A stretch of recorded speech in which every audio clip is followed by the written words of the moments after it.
On the Hurricane Tigers in a Region 9 tilt. Paul Ratliff, Paul Valenzuela with you, Snow Canyon. They are coming off a humbling loss last week to Crimson Cliffs and 41-7, but prior to that game, they were on an impressive 4-game winning streak. The team is anchored by dual-threat quarterback Talon Kelly, nicknamed Tank. He's a stud on the diamond and the football field. He's thrown for 1,495 yards, 13 touchdowns, and 5 interceptions in his first full season as the starter. Defensively, the Warriors are led by Ryder Holt, who is 6th in the state in tackles, and he's only a junior. But Hurricane in somewhat of a rebuilding year in H-Town, as they are yet to collect a region win at 1-5, but they do have signs of life going forward to build on. One of those things to build on, and Paul, you can allude to this a little more, doing some more Hurricane games than I have to this point. They have a super sophomore quarterback in Dylan Gabriel. You know, the young gunslinger has thrown for 718 yards, 4 touchdowns, 4 interceptions on the season. But he adds an added element on the ground with another 4 touchdowns and 315 yards on the ground. Yeah, the show definitely runs through Dylan Gabriel. As he goes on offense, that's how the offense for Hurricane goes. And we're going to take a quick break for the national anthem. We love giving back to our community, and over the years, we have provided vehicles for families in need, supported local charities, and helped train our first responders. Dealer Collision, your place for collision repair.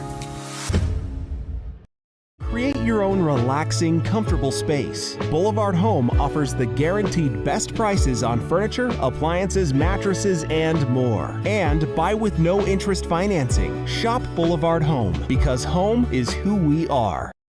Own property and want to rent it? Then you need the right team with 11 years of local experience, a staff of over 25 employees, and a 4.9 Google rating. Aim to maximize your rental income and find quality tenants while keeping turnover low to increase your revenue and truly maintain your property. Learn more at redrockpropertymanagement.com. Region 10 Sports is brought to you by Nets on Fire, the premier training and event facility in Southern Utah. High-level individual and group training catered to your athlete, plus the best camps, clinics, tournaments, and showcases in the West. Visit netsonfire.org.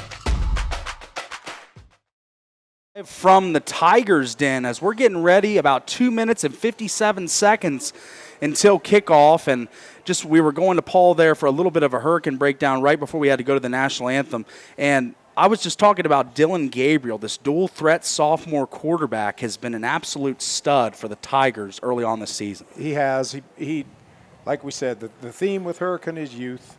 They haven't had a lot of success winning games this year.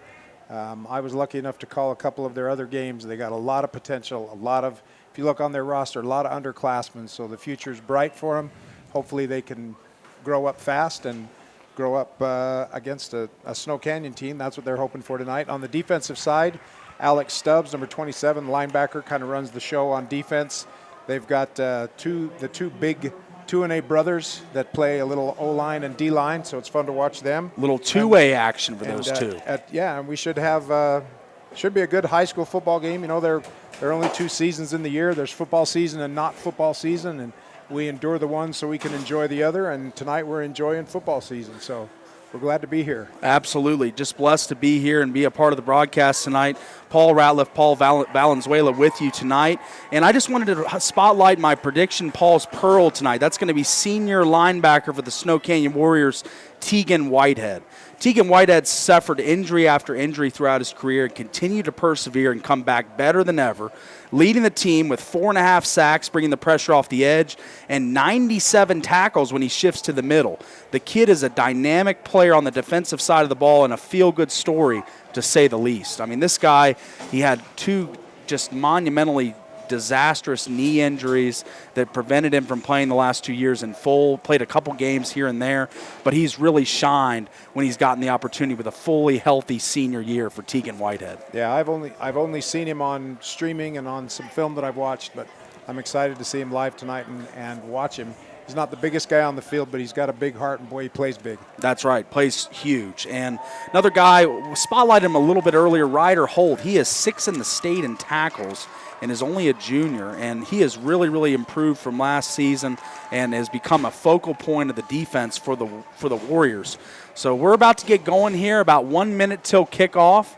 We're going to take one last break right before kickoff, a 45-second break, and then we'll be right back with kickoff. You could wander around a warehouse store forever and never find the one thing that could make all the difference. A helpful face? Now that's something to consider. Everything your local Bucks A stands for is written on our faces. Welcoming, neighborly, knowledgeable. When you're in need of a helpful face, visit one of our 3 Southern Utah locations.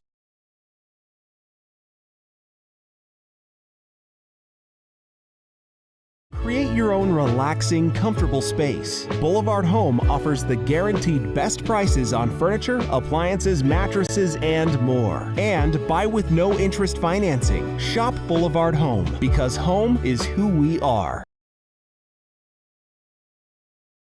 I've got 15 seconds to list all the reasons that you should call Jason Baum at Bay Equity Home Loans. First-time home buyer specialist, down payment assistant loans, investment loans other guys haven't even heard of, reverse mortgages, and so many more to name before I run out of time. Own property and want to rent it? Then you need the right team with 11 years of local experience, a staff of over 25 employees, and a 4.9 Google rating. Aim to maximize your rental income and find quality tenants while keeping turnover low to increase your revenue and truly maintain your property. Learn more at redrockpropertymanagement.com. Scooter's Coffee and Hurricane is the best way to start your day or get you through your day. From breakfast sandwiches to cinnamon rolls to amazing smoothies and, of course, coffee. Anytime is a good time to sip and smile Scooter's Coffee. Open 7 days a week.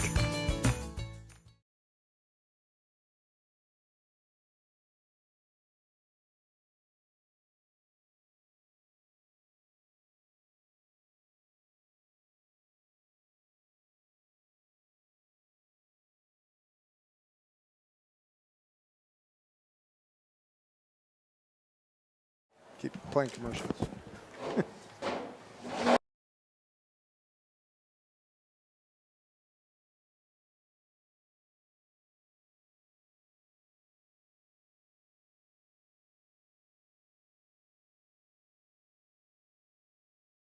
Scored that play as we were shuffling around with some technical difficulties getting things set again on the broadcast. But we will get you that information as soon as it becomes available to us, as the PAT is up and good. And that'll be a 7-point lead for the Snow Canyon Warriors with 11:38 left in the first quarter. Snow Canyon leads the Hurricane Tigers 7-0 on the Wilkinson's House of Lighting scoreboard. Light up Region 9. Wilkinson's, where the local shop winners Best of Southern Utah 5 years in a row. So as we start off with a quick start, just 40 seconds or 20 seconds into the game, the Warriors strike and show just how lethal that offense really is. Yeah, we were having some difficulty, like we said, but Snow Canyon got the opening kickoff. They had a great return. They were out about the 40-yard line, and 2 plays to get past midfield, 1 play to get in the end zone. So that was quick work of the first 7 points for sure. Absolutely. As we are getting ready for the kickoff now, as the Warriors spanning across the 40-yard line and the Tigers filing onto the field to receive the kickoff. As it looks as if it is back deep for the Tigers is going to be number 7, Hunter Prince. Ready to receive the ball. The kicker for the Warriors looks to be number 41, Ammon Allred, as he's getting ready to send it deep to the Tigers, as we got a 7-0 ball game in H-Town. And the kick is up and away. It's deep, and Prince is not going to have a chance at this one. It's going to come out to the 20-yard line. It's going to be a 1st down and 10 for the Tigers in their opening possession of the game. What would you like to see here, Paul, from the Tigers offense, as you've seen them a few times this season? Yeah, you know, we talk a lot, and it's kind of a recurring theme, their youth. And one of the things when you're young, you can't get way behind. So it's very important how they respond. If Gabriel can come out, lead them on a drive, at least flip the field, get a couple 1st downs, get some rhythm.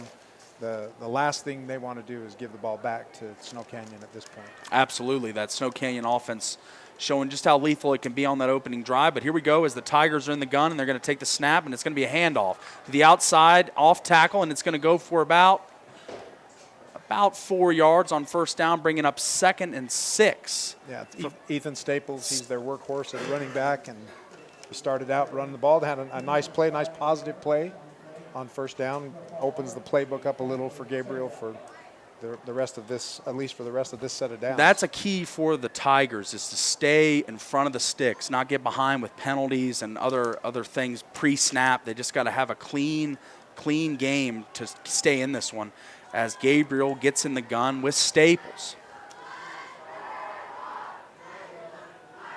And it's going to be Gabriel taking the snap, and he's scanning, looking, he's on the move, and he's going to throw, and it's going to be a little bit of a low ball, and it's going to be incomplete, and it's going to bring up 3rd down and 6 from the 24-yard line of the Tigers in their own territory. Could be a bad situation here if you do go 3 and out and punt to a really hot Snow Canyon offense. Like what I said, this is an important 3rd down conversion. It's only 5 yards, so hopefully they'll have something and be able to convert it. And for their sakes, getting a rhythm is important. Absolutely. As with any young quarterback, rhythm is, with any quarterback, not just young quarterbacks, but young quarterbacks, it's paramount to get rhythm. As Gabriel takes the snap, he's going to fake the handoff, he's going to spin out on the naked boot, and he's going to throw, and he's going to throw out of bounds. And it's going to be 4th down and 6 coming up for the Tigers, and the punt team is filing onto the field now. So that's the 3 and out that they didn't want to have happen. What happened with him on that is he was rolling to his right. His receiver was coming up the sideline. It's really a hard throw to make. Any quarterback will tell you to not have that ball continue to tail to the right as you throw it, because you're on the move and your ability to can't judge set and your make feet. that throw. Yeah, it's just a tough throw. Really tough throw, and it was tried to complete that one, but it's going to bring up 4th down, and the punt is up and away. It's a low liner, and it's going to bounce a couple times, take a Tiger bounce, but the Snow Canyon Warriors pick it up, and they're going to move it about to the 40-yard line of the Tigers, as that'll bring up 1st down and 10 for Tank Kelly and that offense coming back onto the field after a hot start, up 7-0. Yeah, good start, good first drive, good defense, and now they got the ball back on the plus side of the field. 41, it looks like. I said 40, but correction, the 41-yard line, as Tank Kelly files onto the field in the gun.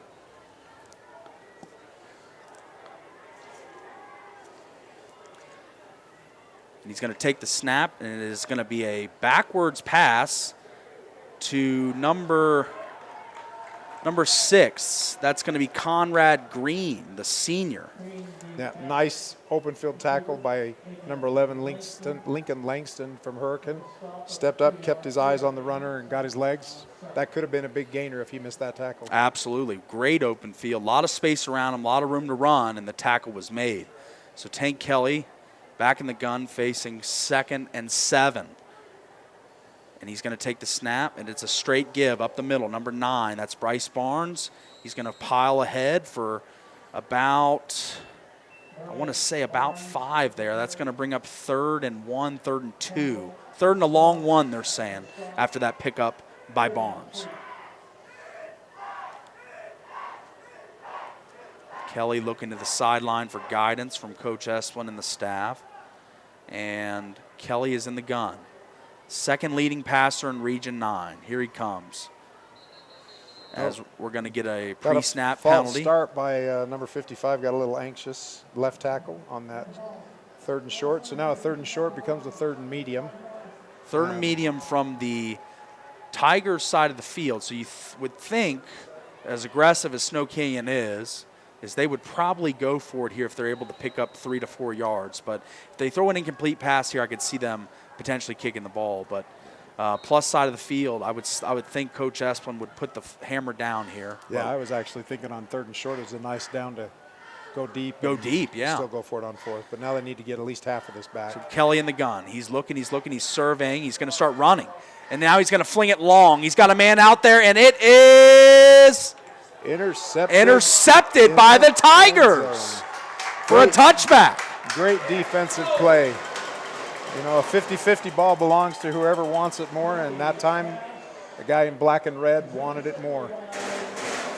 What a play made there by, looks like number 22, Austin McRoberts, as he was back there deep for that ball, waiting for it, and just jumped up and grabbed it out of the sky and gives the Tigers a 1st down at their own 20 after the touchback. Yep, turnovers are important in any football game, especially that one where Snow Canyon had come out, scored, got the ball back, and we're looking to take a 2-score lead. Now Hurricane can get a reset with the touchback and go back on offense. Hurricane with the reins back in their hands. Gabriel in the backfield. He's going to take the snap. It's a straight give to Staples, and Staples is going to be bottled up for about a 3-4 yard gain. That's going to bring up 2nd and 6 from the 24-yard line. Yeah, that was a decent job by Hurricane's offensive line. They ran a little trap play, opened a small hole, got him 3 yards. Again, it's what we talked about. They don't want to be 2nd and 9, 2nd and 12. Yeah. Positive yardage on first down is super important for them all night. Extremely important, as Gabriel got 2 backs to his sides this time. It's going to be another option here. The option pitch back to number 2. It's going to be number 2, Kellen Pledger, the running back, senior running back, as he gets that pitch from Dylan Gabriel and goes about a little bit horizontal, didn't get as vertical as the Snow Canyon defense was hawking to the ball there. And a holding penalty. Must have been the guy trying to set the edge for Hurricane. So this could set them back. And they are going to walk it off. It is a holding penalty. Good call there, Paul. I liked how Pledger just caught that ball one-handed like he was like it was no big deal. It was a casual, real casual for Pledger, as he just reached out there and snagged it out of the air and kept running. But it's going to bring up a 2nd and 17 after the penalty.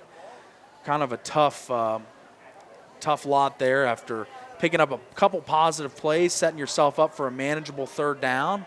And now it's 2nd and 17 behind the sticks, where you're probably looking at a limited playbook, throwing the football deep, or maybe a screen pass, something to that effect. Screen or a draw, if you try to get at least the penalty yards back on this play would help them. But yeah, it's second and long, which is they're behind the chains right now, and that's tough. As Gabriel is in the gun, he's going to take the snap and he's going to roll out. Still rolling, pumps, and now he's going to tuck it and run. And he's going to pick up about 10, 11 yards on that play. About 10 yards. Yeah, it looks like he got at least the penalty yards back, so they'll still have a 3rd and long, but not 3rd and very long. 3rd and 8, so that was a 9-yard pickup there. Yeah. It was a good run, very good awareness to see that there was not many people open and just tuck it and go, as Gabriel shows that dual threat ability that we talked about in the pregame. He's a guy that can impact the game with his legs, much like Tank Kelly. We've got 2 great dual threat gunslingers going tonight, as Gabriel is back in the gun with Staples. He's going to take the snap, and he's going to look, survey, and he's got the screen pass, but it's going to be knocked down and caught by an offensive lineman, I believe, for the Tigers. Yeah, I think it one-hopped to him, and none of the officials saw that, but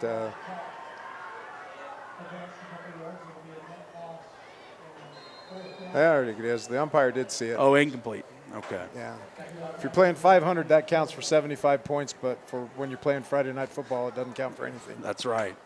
As we're going to bring, the Hurricanes going to bring out the punt team.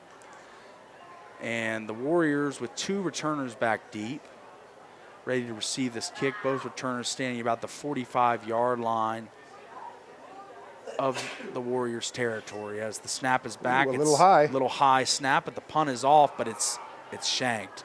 As this one's going to bounce, it's going to take a Snow Canyon bounce inside the 20-yard line of the Tigers, as that's where the Warriors will get the ball ready to go. 1st down, setting up at the 24-yard line of the Tigers. Yeah, it's a 5-yard net punt, but it's actually better than what could have happened with as many guys who got through on that high snap. It could have been blocked, scoop and score for a touchdown. So at least there was some positive yardage out of it. It looked really bad when the snap was high. Absolutely, and they are 6 yards away from the Cache Valley Bank red zone. Cache Valley Bank is your financial outfitter. Cache Valley Bank, mountains await, as Tank Kelly is in the gun. He's going to look, and he's going to run. It's a straight quarterback draw, and he's going to mix it up with a couple defenders and gain about 8 yards, 7, 8 yards on that 1st down run. Yep, fake that same swing pass that they ran earlier, get the linebackers flowing a little bit to the outside, and then run straight up the middle. Now Kelly looks to the sideline for the signals. Haven't seen Jones, Westbrook pop off, but waiting for one of those guys as Kelly is in the gun. He's going to take the snap and he's going to straight give. It's up the middle, and it is going to go for a first down. Yeah, almost another 10 yards. Well into the red zone now and just removed the entire right side of the offensive line. And that is number 26, Cale Johnson, the junior, 5'8", 175. Looks a little bigger than that, but listed that in the program as he will continue to stay in the backfield, it appears, as Kelly takes the snap, and he's going to straight give up the middle. 24 this time, Gilly Sanchez up the middle, and he's going to gain about 4 yards, three and a half, 4 yards on the play, and that's going to bring up 2nd and 6. The offensive line from Snow Canyon is definitely winning the battle right now. They're removing, right at the snap, they're removing the line of scrimmage 2 yards, and then if they make a hole in that, it's an 8 or 9 yard gain. As Kelly in the backfield alone takes the snap, and he's going to QB draw again, and he's got a lane this time, and he's going to go into the end zone, it appears. Touchdown, but there is a flag on the play. Little holding on number 50. Holding on the offense. That's going to take that play away and bring back the Warriors 10 yards out to about the 19-yard line, I believe. Yeah, holding can be a drive killer. Now they're going to end up with a 2nd down again, but it's now 2nd and 9, so they're behind a little off schedule where they had a nice drive going, and that holding penalty will set them back. So 2nd and 16 coming up for the Warriors here, as they can still get a first down at about the 4.5, 5 yard line. And we've got 6:25 in the first quarter right now on the Wilkinson's House of Lighting scoreboard. Wilkinson's Light Up Region 9, we're the local shop, winners of Best Southern Utah 5 years in a row. Tank Kelly back in the gun, and he's going to look and he's going to survey, and he's got a man, and it's caught, and it is a touchdown Warriors. Touchdown Warriors. Yeah. As they find pay dirt once again early in this game. 6:19 left in the first quarter. Warriors up on the Wilkinson's House of Lighting scoreboard 13-7.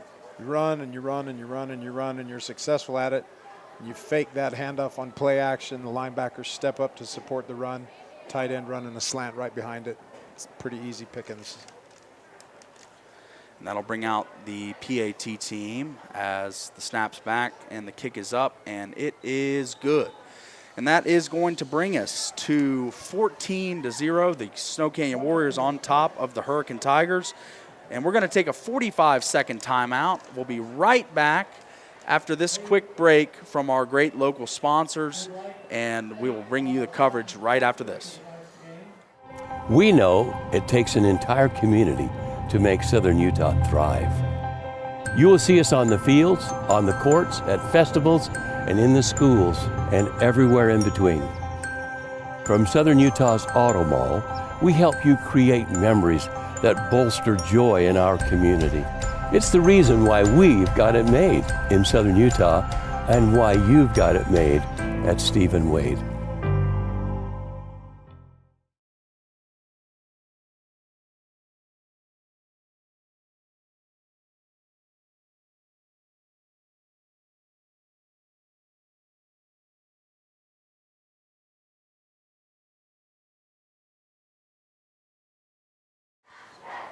And we are back from Hurricane High School in H-Town in the Tigers' den, where it is 14-0 Warriors, but the Tigers have a return here, and they got him down the sideline. It's going to go to the 40, the 50, the 45, the 40, the 35, the 30, the 25, the 20, 15, 10, 5, end zone, touchdown Tigers.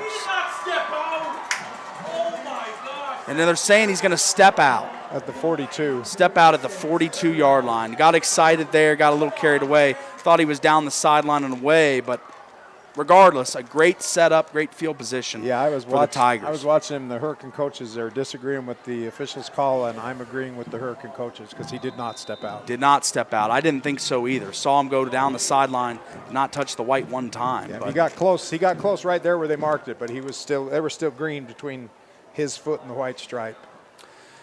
But anyways, after that That's you make the call that we don't have on replay. That's so right. We'll keep going, but that still changes field position for Hurricane, which is important. And Gabriel back in the gun. He's going to take the snap, and it is going to be it's going to be the read option.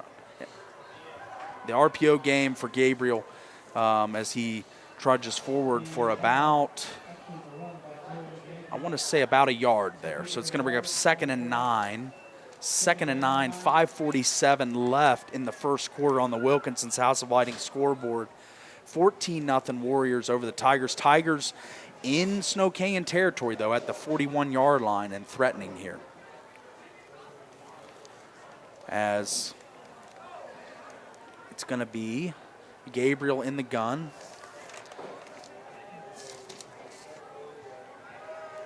With Staples. And there's the run into the outside, and it's going to pick up about. That was a good run, good block he got in front. Looks like they got 7 or 8 yards out of it. They'll have 3rd and short.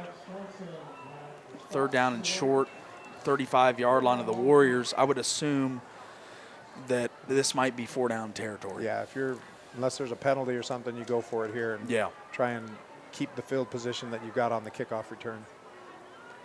So that was a giant momentum-changing play for the Tigers. Let's see if they can cash in. Gabriel in the gun with Staples.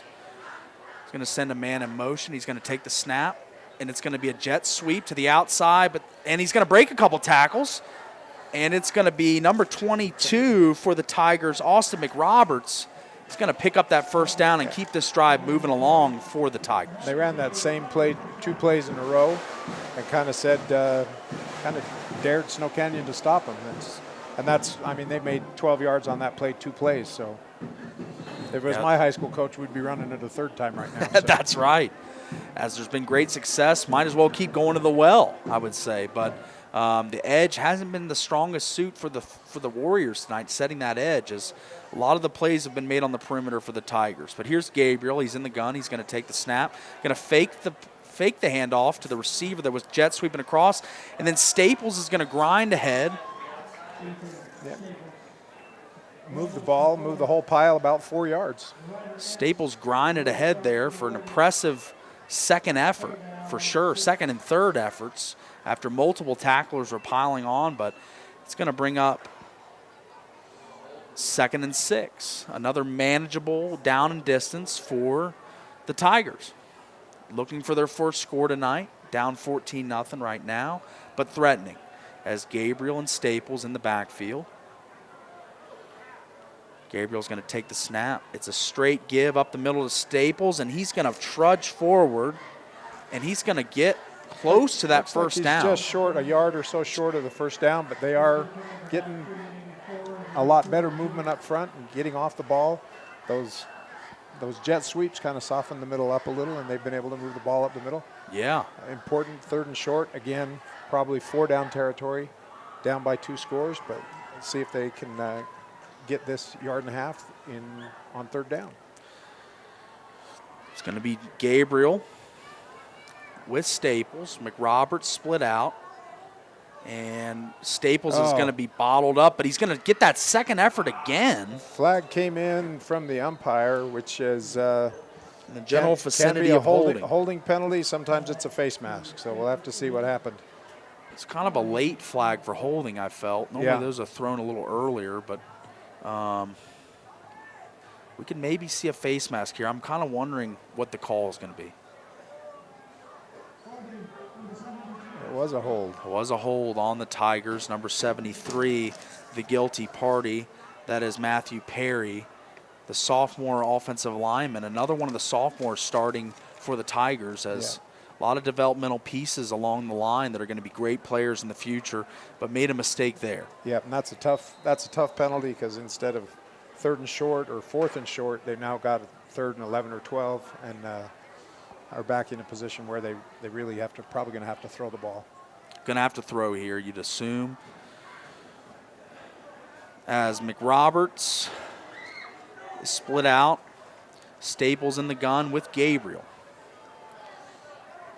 Those have been the 3 hot hands for the Tigers offensively, as McRoberts going to go in motion, and it looked like that jet sweep action again, but this one's going to be whistled down before the play starts. Timeout. And it's going to be the timeout for the Tigers. And that is going to take us to the UD and Associates timeout. For great service and rates on home, auto, or life insurance, call Luke today at 435-251-9102 for a free quote to see how much you can save. UD and Associates, they're the timeout sponsor this year, and we thank them so much for helping us get on the air every week, as all of our sponsors do. But as we get back down to field level, it is 14-0, 2 minutes and 27 seconds left in the first quarter. Paul, what have you seen so far? You know, I've seen kind of what we expected. That youth is showing on the Hurricane team, but they're actually showing a lot of moxie, a lot of guts on this drive. They got the great kickoff return. They fought with the ball. Thought it was a great timeout by their coach to settle their young freshman quarterback down or sophomore quarterback down and get things going. Gabriel, he's back in the gun, and he's going to throw a long ball, and that is going to be caught. That is caught for the Tigers for a touchdown. Touchdown Tigers, number 22, Austin McRoberts, as he cashes in on the long ball, and the Tigers cut the lead down to 14-6 on the Wilkinson's House of Lighting scoreboard. And the coach looks like a genius for calling that timeout. Set up a great play action pass.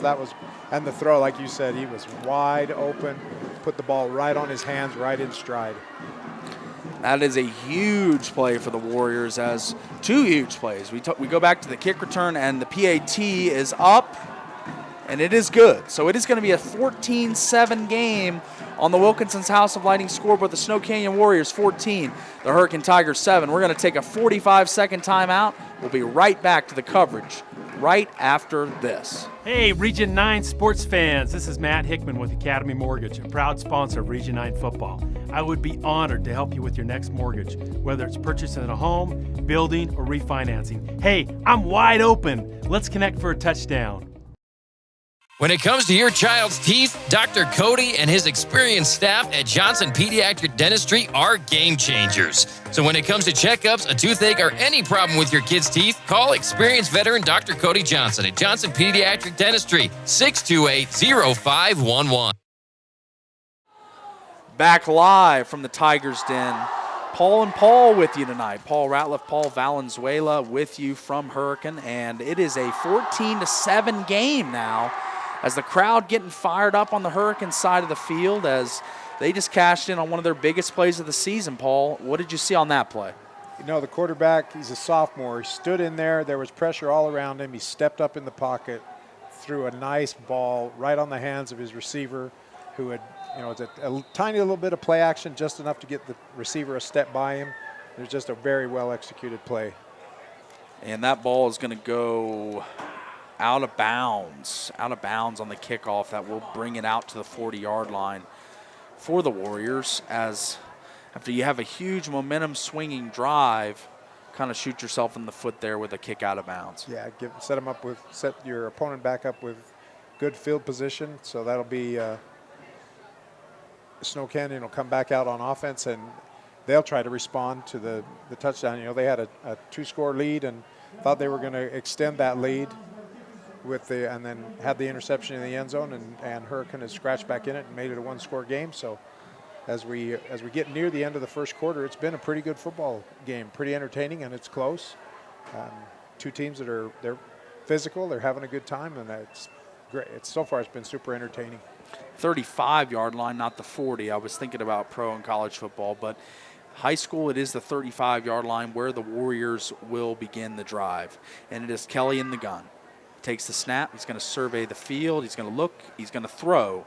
And it is kind of a wild ball as it gets away from him there, as his receiver was sitting in the zone pretty open. But Kelly misses his man. It's going to bring up 2nd and 10 for the Warriors, who looking a little bit different from that first drive we saw where they scored so quickly, and now kind of having to get back in grind mode and get down the field, go on a long drive here. And they had a holding penalty, so they're going to be behind the chains and backed up with a 1st and 20. 1st and 20 now for the Warriors, as Tank Kelly looks to the sideline. He's got a formidable group of receivers, though. A lot of guys, J.T. Westbrook, Samaje Thompson, so many guys that can hurt you in the passing game. Let's see what they bring in this play. As Kelly looks to the sideline for signals, he goes up, barks to his offensive line. He's in the gun. Waiting for the snap.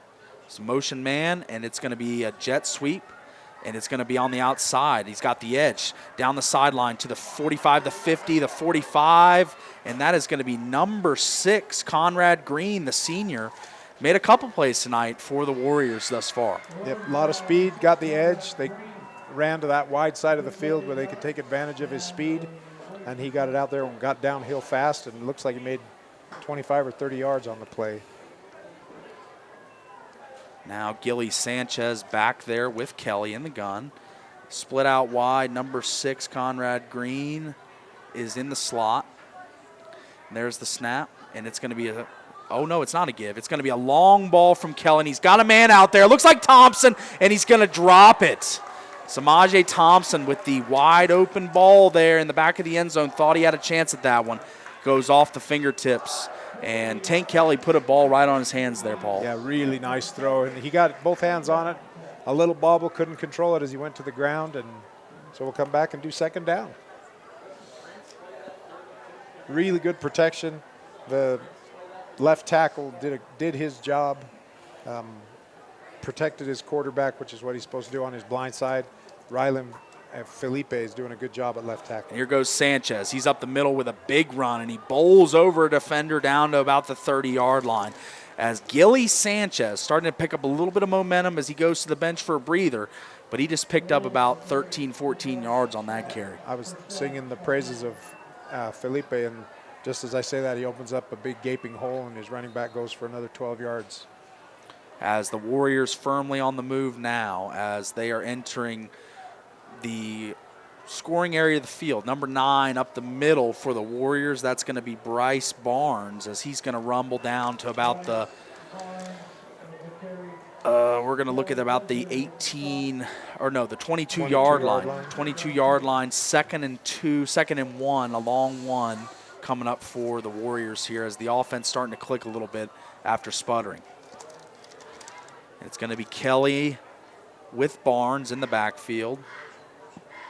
And Barnes going to get another straight give. He's a little guy, but plays big as he moves, retriculates his way for a first down, as that's going to move the chains again for the Warriors as they're going on a little bit of a methodical drive here.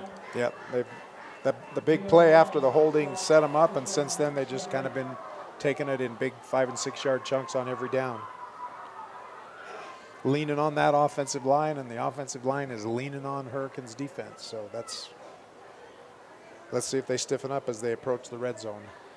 Kelly in the gun, hands it to Barnes. Barnes has got a seam, and he's going to run down the middle of the formation, right off the guard, it looked like, as he's got to get about 5 there on yards. First down. Good tackle by Stubbs. Like we said in the pregame, he's their main man in the middle anchor, linebacker. yes, sir. And he made a nice tackle on that play. Unfortunately, it was 5 yards down the field for Hurricane. So, like we said, Snow Canyon, since the holding penalty is just kind of methodically gone right down the field, eating up first downs about every 2 plays.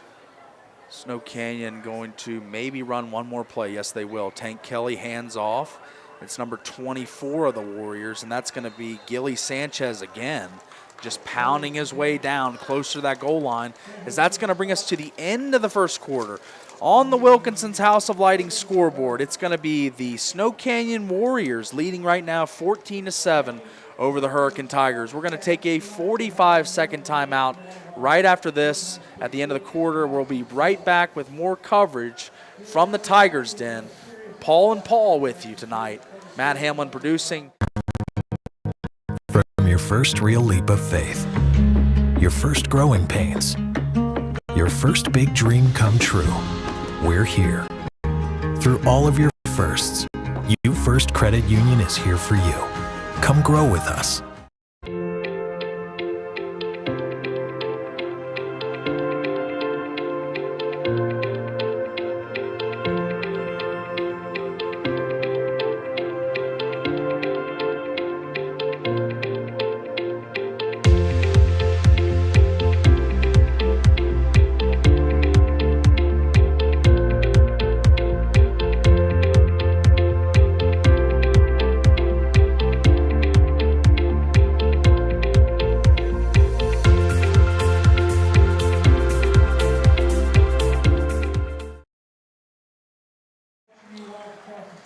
Back live from the Tigers Den, Paul Ratliff, Paul Valenzuela with you tonight, anchoring the coverage for the Fan Sports Network as the Tigers fighting and scrapping in the Tigers Den tonight, down only 14-7, and the Warriors, though, in the red zone, the Red Rock Real Estate red zone, but they're going to take a flag, it looks like. False start. False start on the Warriors. That's going to back them up 5 yards. Yep, that's going to take a 3rd and 1 Couple and turn it foot, into a 3rd right? and 6. So Yeah.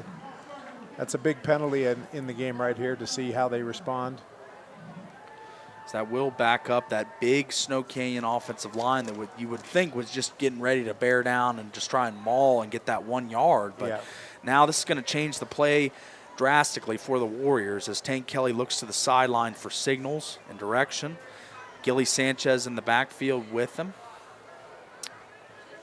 It's going to be Tank Kelly takes the snap. He's going to go straight give on the jet sweep motion action, but that's going to be gang tackled by the Hurricane Tigers defense. And another flag on the play. Flag flies. There might be another holding penalty. Either way, it's 4th down, so have to see how they respond to that. It's kind of a late flag, but yeah, the referee threw the flag. Let's see what the call is. There's some deliberation here between the referees. It's going to be a block in the back on the offense as the line for Snow Canyon filing up to the ball quickly as they want to run a play here on 4th down. They're not going to settle for 3, it doesn't appear. Hurricane declined the penalty, and they're going to see if their defense can stiffen on 4th down. We got some noise from the Hurricane student section coming in now as Tank Kelly in 4th down takes the snap. He's surveying, looking. He's going to throw to the corner. He's got a man, and it's caught. Touchdown, Warriors. Touchdown, Snow Canyon, as they strike once again. Number 26 on the play. That is Cale Johnson, the junior, 5'8", 175, playing bigger than he is, using that physicality, speed, all the elements to get open there in the corner of the end zone for the Snow Canyon touchdown. Yeah, great throw, great catch. The key to that play was that no one from the Hurricane defensive line was within 5 yards of the quarterback. He had all 5 or 6 seconds to throw, kind of a long developing route, and he just stood there and made the throw. And the kick is up, and it is good. The PAT strikes for the Warriors as they're going to be up 21-7 on the Wilkinson's House of Lighting scoreboard as the Warriors starting to find their groove a little bit, Paul, as that drive looked impressive. Yeah, they started out with the holding penalty, and they, responded to that, and then it just kind of went down the field. Made the coaches, the Hurricane coaches, pay for declining the penalty by going for it on 4th down and converting it into a touchdown. So now Hurricane's back in the position of being down 2 scores and needing to respond. So we'll see how they respond, see if this continues to be a good, tight football game. Absolutely, as that pass was a Jason Baum, Bay Equity Home Loans long bomb of the game. Baum Home Loans, long bomb of the game. Bay Equity Home Loans, proud sponsor of the long bomb of the game, baumloans.com. As the Warriors struck on the aerial assault takes place there for the touchdown, as now the kick is up and away to the Tigers. Oh no, and it looks as if that ball was squibbed. Little squib kick and a looks like it's Snow recovered. Canyon recovery. Recovered by the Warriors at the 30-yard line or so, 28-yard line of the Tigers as the pooch kick. Squib, pooch. Yeah, a lot of back spin. It's like your sandwich when you're golfing. It bounced and checked right up, and the guy caught it immediately. Got to have one of your players coach to call a fair catch on that and run for the ball, because then they can't interfere with him. Ball's in the air, signal for a fair catch and run to it, and they can't hit you. As the Warriors take advantage of a very fortunate situation there to get that kickoff, as don't know if that was planned or not, Paul. Do you think? I think it was. I think it was an aggressive call that says, we've got the momentum. We just scored. We have a 2-score lead. Let's see if we can get the ball back and extend that. Kelly, He's going to run around in the pocket here. He's not running out of time, and he's going to go down for a Scooter's Coffee sack. Scooter's Coffee. Start your day at Scooter's. Amazing drinks served by amazing people. Amazingly fast. State Street in Hurricane. Yeah, it looked like that sack was Titan Wright got in there, and the quarterback, kind of a bad snap, so the play wasn't going very well, and then he was moving around in the pocket, and Titan just kept pursuing, got to him, got him to the ground. Good motor there by the Hurricane defensive line, not giving up on the play, as Kelly was trying to evade, but there was just nowhere to go as more Hurricane defenders started to collapse in on the play. But now we got 2nd and long here for Kelly. Kelly's going to take the snap, straight give to Sanchez. Sanchez gets around the edge in that first tackler, but he's going to be wrapped up for about, I'm going to say, a 5-yard gain on the play. So that's going to bring up 3rd and long, 3rd and 9 for the Warriors from the 31-yard line of the Tigers. It's kind of a cliche to say big 3rd down because all 3rd downs are big, but this is a big 3rd down. This is for both teams, as Snow Canyon looking to pull away, Hurricane looking to get the ball back here, as Tank Kelly's going to throw the screen, and that was just an inaccurate throw there by Kelly. Didn't look as if his man was in sync with him there, as that pass falls harmlessly to the turf, bringing up 4th and 9 Snow for the Canyon Warriors. Keep the offense on the field. They're going to go for it. Yeah, they got the gas pedal down right now, as they're looking to pile on here and try and get this game out of reach early. But Hurricane has showed incredible fight as the defense has stood tall multiple occasions, and let's see if they can do it again here on 4th down and 9. Tank Kelly takes the snap. He's looking, he's going to throw. He's got a man, and it is caught. Caught at the 18-yard line of the Tigers for a 1st down and 10. Warriors moving the football again into the Red Rock Real Estate red zone. That was one of those big receivers you talked about. JT Westbrook ran a stick route, ran 1 yard past the 1st down, made his option route, and the quarterback put it right on him. Sorry, the red zone brought to you by Cache Valley Bank. Cache Valley Bank, your financial outfitter. Cache Valley Bank, mountains away. As Tank Kelly takes the snap. This time it's going to be a straight give with a great fake, I thought, and it's going to go for about 4 yards. And just 4 yards in a cloud of dust there by Gilly Sanchez. Really has been that physical runner for the Warriors thus far in this game. Yeah, he's their workhorse at running back, and that play, like you said, on the fake, that the motion on that play could be 2 or 3 of the plays that they run. So they do a really good job of disguising, making everything look complementary to all the other plays that they also run. As number 9, Bryce Barnes up the middle, and he's going to get wrapped up and slung down, but it's going to be not Still until short. he gains about 4 yards, 3 yards, but it's going to bring up 3rd and 3. 3rd and 3 coming up for the Warriors as they're starting to get in gear here after converting a couple 4th downs and moving the football. Tank Kelly starting to take lead of this offense, which we've seen him do so many times this year. The 2nd leading passer in Region 9, 1,495 yards passing, another 400 on the ground. See what he does here. Tank Kelly takes the snap. It's going to be a straight give up the middle. Barnes going to keep chugging along, but he's not going to have much. Looks like you got about half of it. They'll have a 4th and short coming 4th up. and short here, as this is a huge, huge play. It can't be downplayed at all. This is as we see the crowd respond as Hurricane gets ready for this 4th down and short for the Warriors. And Tank Kelly in the gun. He's going to do a couple hard counts, try and get a jump there, but no movement. Very disciplined line from the Tigers.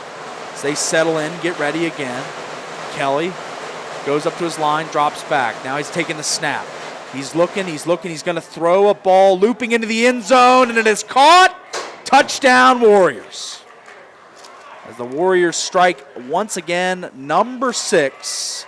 That's going to be Conrad Green. We've called his name quite a bit tonight. He's been making plays. Yeah, same basic play as their last touchdown. They had that little inside leverage by the defensive back. The receiver sees that, takes the out into that nice open green spot in the back corner of the end zone, and the quarterback made another really nice throw. So good protection, good pass, well-executed play. they turn their little pooch kick into 7 more points. That's right. And the PAT is up. And good, yes. And good. And the Warriors, the Finlay Subaru extra point is good. See their all-star lineup on the saving side of the freeway or visit finlaysubaru.com. And as we take a look on the Wilkinson's House of Lighting scoreboard, it stands at 28-7. Warriors leading now over the Tigers. Wilkinson's House of Lighting, Light Up Region 9, where the local shop winners Best of Southern Utah 5 years in a row. As we're starting to see Snow Canyon assert themselves as the aggressor in this game, as it's 28-7 now, but the Tigers not out of it. Still a lot of game left here, and they've had some big plays. We talk about the little play action pass that scored the only touchdown and the long kick return. Let's see if they can get another long or big special teams play here. Yeah, it's important. It's really important for them to try and keep this game close going into half. That ball is up and away, and it's going to be not returnable. It's going to go into the end zone for a touchback. Tigers are going to start at the 20-yard line. So we talk about the Team D keys to the game. You know, the Team D, huge selection of cars, trucks, and SUVs. Get the keys to a new ride at Team D Auto, 488 East St. George Boulevard, or just look at them at www.teamdautosales.com. Some of the keys to the game before the game, I thought, was to limit Tank Kelly. I mean, he's really taken over this game in a lot of respects. 2 passing touchdowns. He's been pretty active on the ground as well, and he's really asserted himself. But here come the Tigers as Gabriel's going to take the snap, and it's going to be a straight rollout run. And he's got a lane, and he's going to pick up the first down on that carry as Dylan Gabriel coming to the sideline, though. Got to wonder if he's okay. Hunched over. One of the coaches speaking to him, as you can see on our broadcast. And I don't know the status. We're going to keep you updated as much as we can. Looks as if a new signal caller will be entering the game. That's going to be Brigham Kemp, the quarterback, the sophomore, number 12, getting his first action of the night and maybe of the season.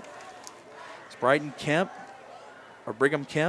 takes the snap, and he's going to hand it straight up the middle, and that's going to be back to Ethan Staples. Staples picking up a couple yards there. And yeah, good gain. 4 yards on first down, 3 yards, so they're ahead of the chains. Different kind of quarterback. Looks like a little stouter. Yeah. Little bigger bodied guy, yeah. Maybe a little stronger arm. We don't know yet. We haven't seen him throw a pass, but he's obviously going to have to throw one here soon. As I was wondering about the Tigers' play calling after that injury to Gabriel, but we're going to see what they're going to do, if they're going to mix run and pass a lot here. As Brigham, he's going to go up the middle. He's got a little bit of speed for a big guy. Number 12 squirts up the middle, and he's going to pick up about 4 more, looks about like. 4, yeah. 3rd and 2.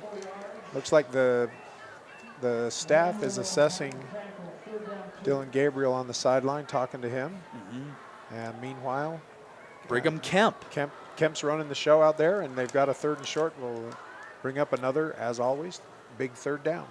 Big 3rd down, as it's a momentum shifting type of play for either team to pick this one up.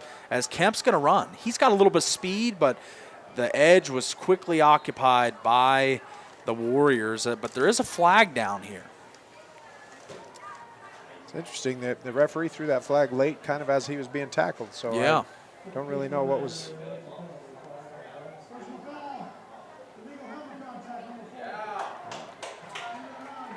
Little spearing, as we used to call it back in the Stone Age when I played football. Yeah, I've heard that term as well. Spearing. Can't lead with your helmet, and so that converts the first down, gives them 15 yards into Snow Canyon Warriors territory for Hurricane. Was a big penalty there, as that's going to move the chains like you allude to, Paul, and that is going to set the Tigers up at the 44-yard line of the Warriors in plus territory. It might be time for 4-down territory all the way the rest of this drive. Looks like they've assessed Gabriel, and he's back on the field. So Gabriel's ready to go as we see number 1 Kemp did a good job and kept him moving, and now he's back in. Gabriel back in the gun with Staples. He's going to take the snap. He's going to give to Staples, but it's bottled up there. Yeah, too much penetration. Number 56 for Snow Canyon. That's Tag Gubler. Got through wherever he was lined up, shot a gap, and was right in there to mess up the whole play. Haven't called Tegan Whitehead's name much tonight. Kind of waiting for him to make a big play, number 4 for the Warriors. Not off the edge as much tonight. He's been settled in that middle linebacker spot. 97 tackles on the season. He's a guy that I thought would make a huge impact. And the game's not over yet, of course, but waiting on Whitehead to do something here as the Tigers are in the gun. That's going to be Gabriel taking the snap. He's going to fake the jet sweep, and he probably should have given it off as there was a convoy of Warrior defenders in the backfield there that met at the quarterback.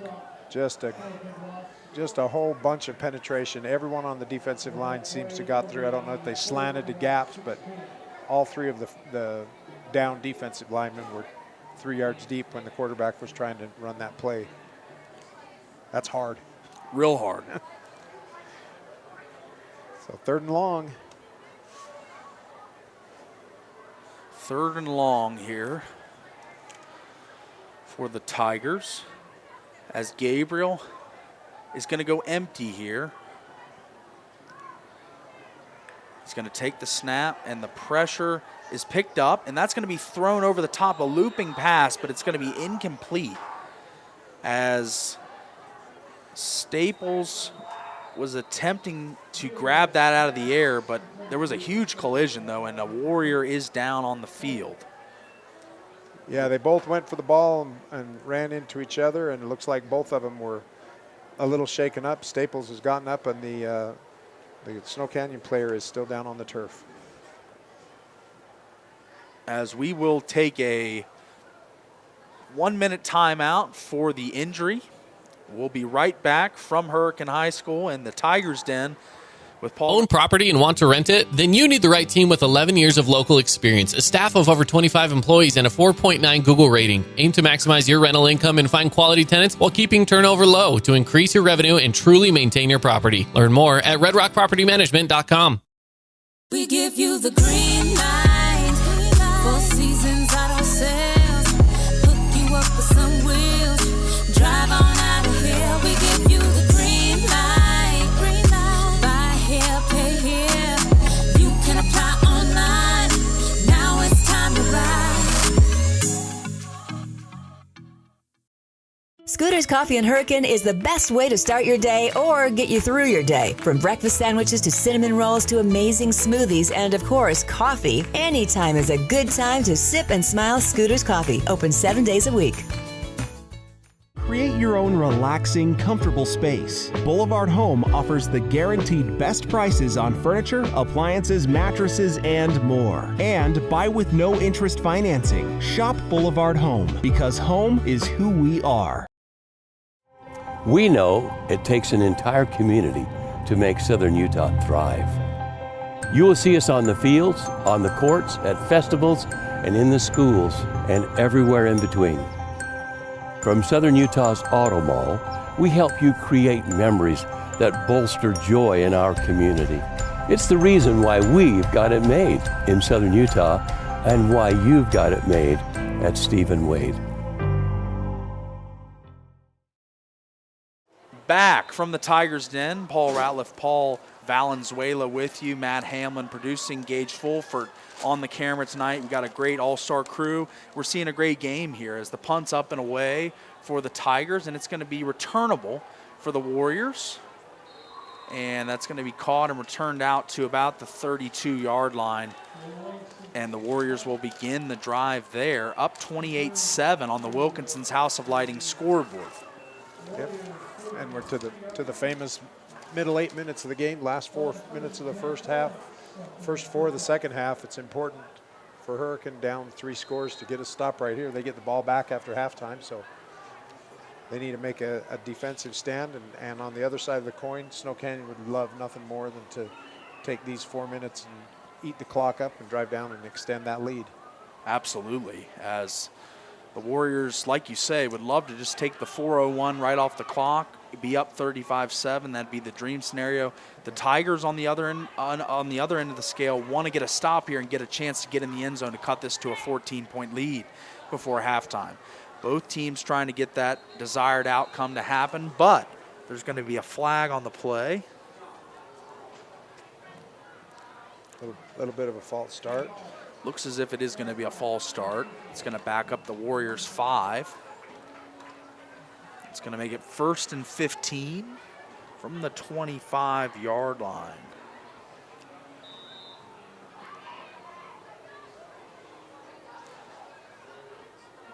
As Kelly's in the gun. Takes the snap. Obvious throwing situation here. He's going to swing it out to Gilly Sanchez. He's going to take on a tackler. And that was number 27 for the Tigers, making the stop there. Alex Stubbs. It's a guy you've talked about in the pregame, Paul, a guy that's a leader for this team. Yep, makes a lot of tackles, runs sideline to sideline. Made a great play on that. Only got back about 2 of the penalty yards, so it's 2nd and long. 2nd and long coming up here for the Warriors, as it's a pretty conservative play call on 1st and long, but here comes the Snow Canyon offense. Tank Kelly, nicknamed Tank, named Talon. Plays like a tank, though. Tank Kelly takes a snap. He's going to throw the slant, and that's going to be dropped by his wide receiver. That was number 23, I believe. 23, Archie Therafall. Threlfall. Thank you for the correction. Yeah, a tough pass, a lot of traffic, and we're back to see what happens on 3rd down. 3rd and 12 now for the Warriors. You got to think this is a must-stop situation for the Tigers, as they do not want this drive to continue. As Kelly's in the gun, he's going to look, he's going to survey, and he's going to take a deep shot. He's got 2 guys out there, but it's not on target as that ball drops harmlessly to the turf.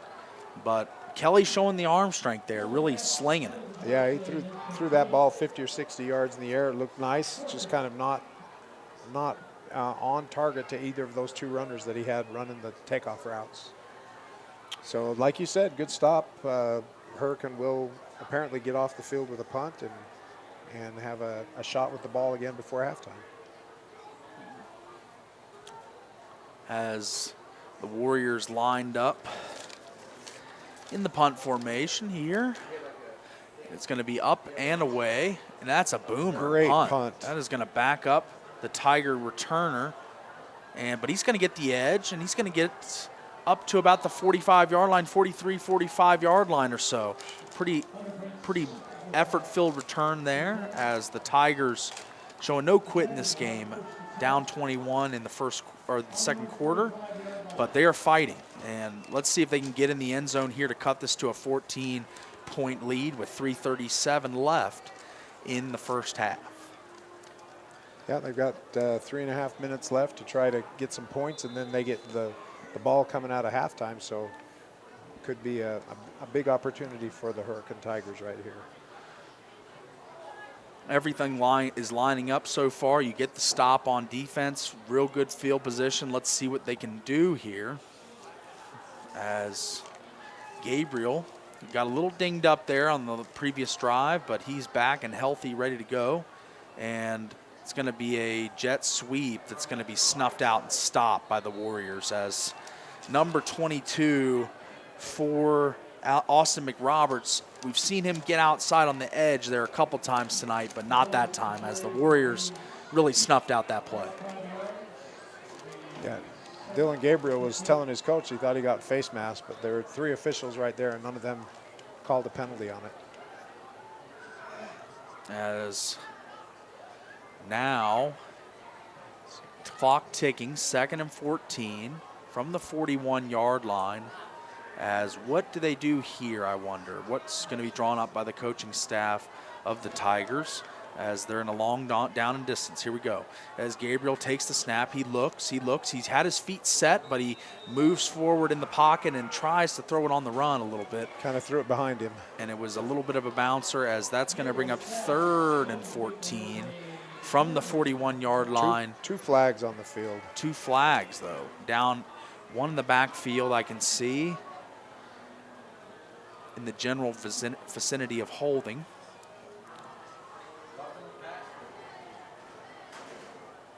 But we'll see what they call here. Long deliberation.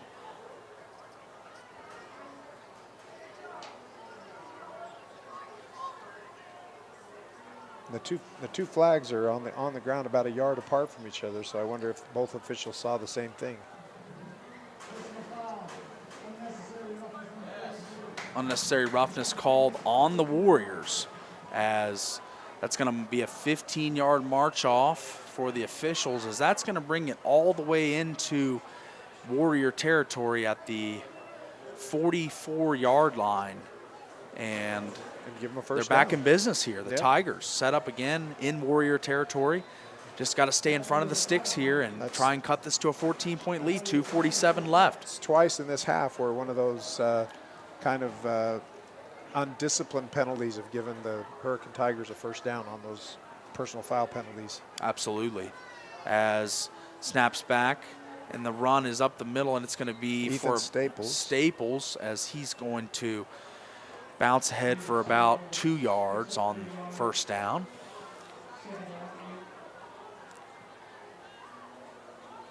The clock continues to run, 2:28 and ticking, as 28-7 on the Wilkinson's House of Lighting scoreboard.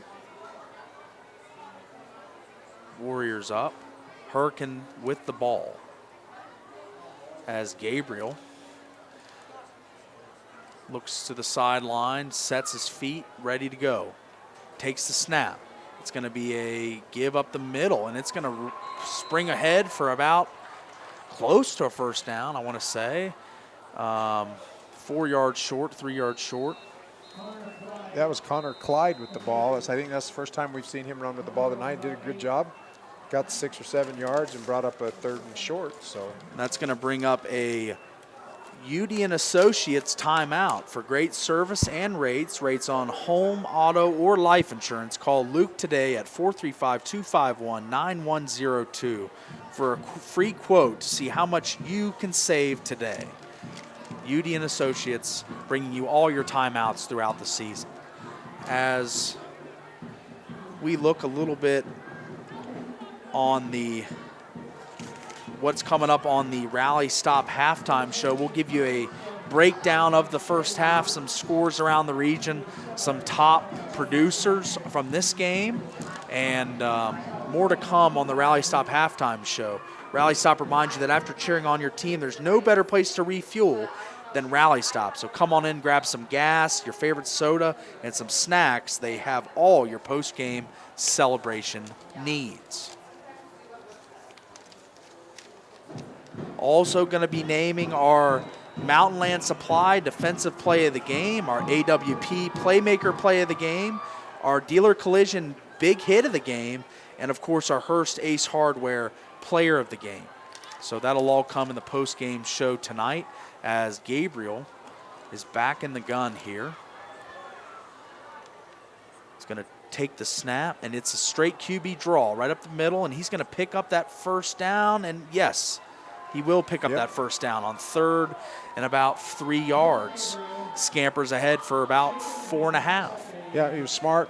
Got the first down first and then explored a little to see if he could get some extra, but didn't dance around back there and get caught like you see happen a lot of times with a high school player. And he just got north and south, got the first down, took care of business.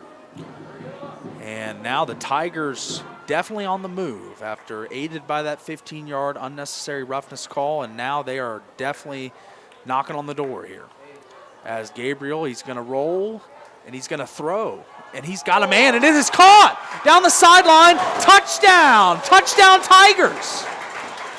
Yeah, that was a beautiful throw right there, I'm telling you. That was on in stride perfectly. to number 22, Austin McRoberts. We've called his name a ton tonight as he makes yet another play, and the Tigers gonna draw this game closer. It's gonna be 28-13 pending this PAT. We have a Snow Canyon player down, so it'll be a minute before we get the point after touchdown. That's one of the big defensive linemen that was behind that play. I didn't see what happened to him, but he went down and did not come back up. And we are, that was a Jason Baum, Bay Equity Home Loans, long bomb of the game. Baum Home Loans, long bomb of the game. Bay Equity Home Loans, proud sponsor of the long bomb of the game, Baum Loans. That's BAUM loans.com. It was Tag Gubler that was shaken up, but he got up and then walked off the field on his own power, so that's a good sign. Whatever it was that dinged him up, he's back up on his feet.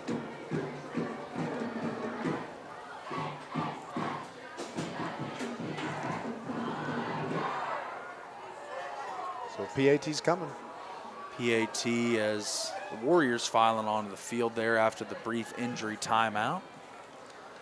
As we got a game now, Paul. It's 28-13. Whichever side of the ball you're on right now, what you're saying is they score right here, and it goes into halftime at this score, and they score right after halftime. It's a one-score game. So if you're the coaches from Snow Canyon, you tell your defense to stiffen up. If you're Hurricane, that's what you tell your players to motivate them, is that there's a potential for that 2-for-1. Potential you get for that 2-for-1. You get the one just before halftime. You get the ball right after halftime, and gives you a chance to tighten the game right up. So absolutely, both coaching staffs looking at that eventuality from opposite sides of that coin, and I'm sure are talking to their players.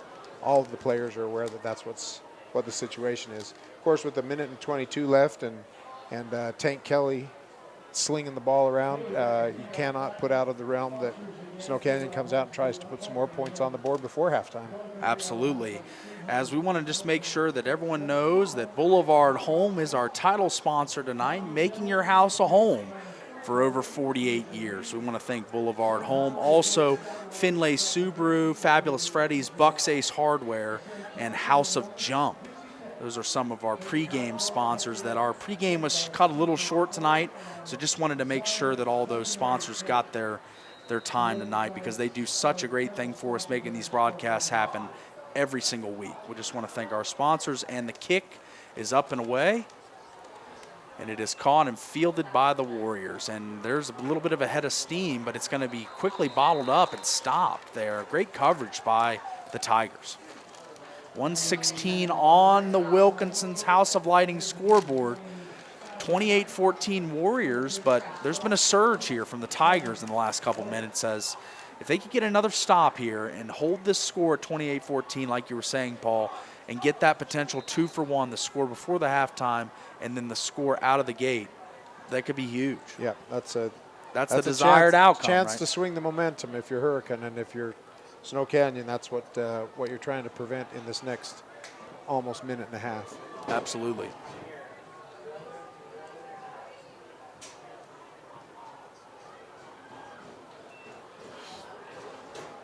As the pass is out of Kelly's hand and to the receiver. That's number 6 for the Warriors, catching yet another ball. That's Conrad Green. Had a big game tonight. Yep, caught some touchdowns and made a nice catch there for 9 yards on first down.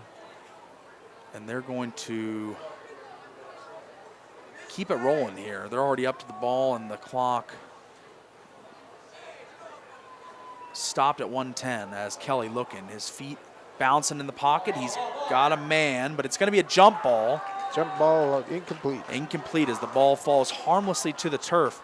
Kelly throws kind of a rainbow ball a little bit, goes high up into the air, and when it gets a little too much arc under it, gives the defensive players an opportunity to make a play on the ball, as they did just there. As we've got 1:02 remaining, 3rd and 1 for the Warriors here, coming up on halftime. Big 3rd down.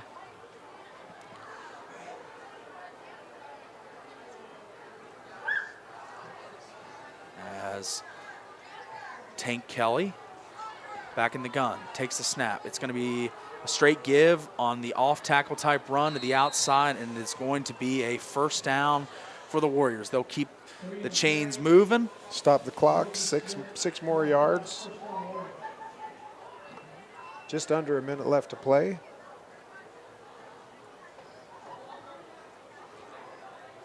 As getting out of bounds on the last 2 plays for the Warriors conserved a lot of clock here, as we have 56 seconds left in the first half. As Kelly's back to pass, he's going to sling it, and it's going to be caught by Samaje Thompson on the sideline, number 20. He's been targeted quite a bit tonight as he finally breaks through for his, I believe, first catch of the game for Thompson. Yeah, made a nice catch on that play. Used first down to stop the clock.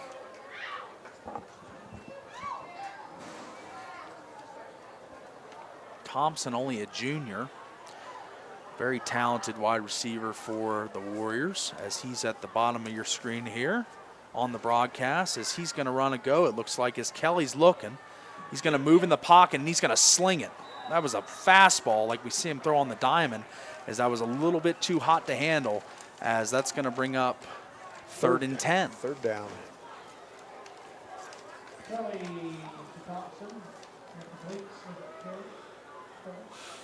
Targeting Thompson once again there, as didn't get a lot of targets. Had that one in the end zone that was dropped, but other than that, hasn't been targeted much. But this drive targeted twice. Let's see where they go here. Kelly in the gun, takes the snap, fading back, looking. He's got a man, and it is going to be incomplete. It's going to bring up 4th and 10.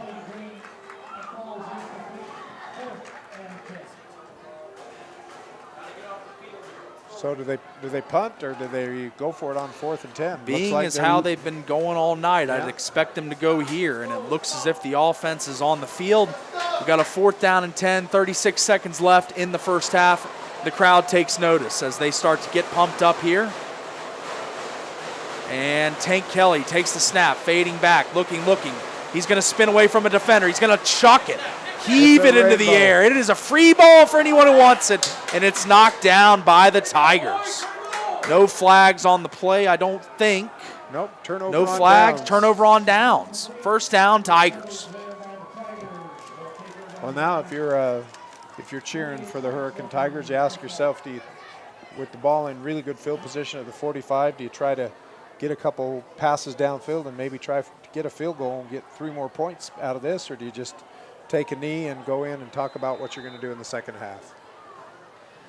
I would say would err on the side of aggression here if I'm the Tigers. Yeah, they got nothing to lose. Nothing to lose except a turnover that results in a big play going the other way. But they did get the ball in really good field position. They got good field position set up.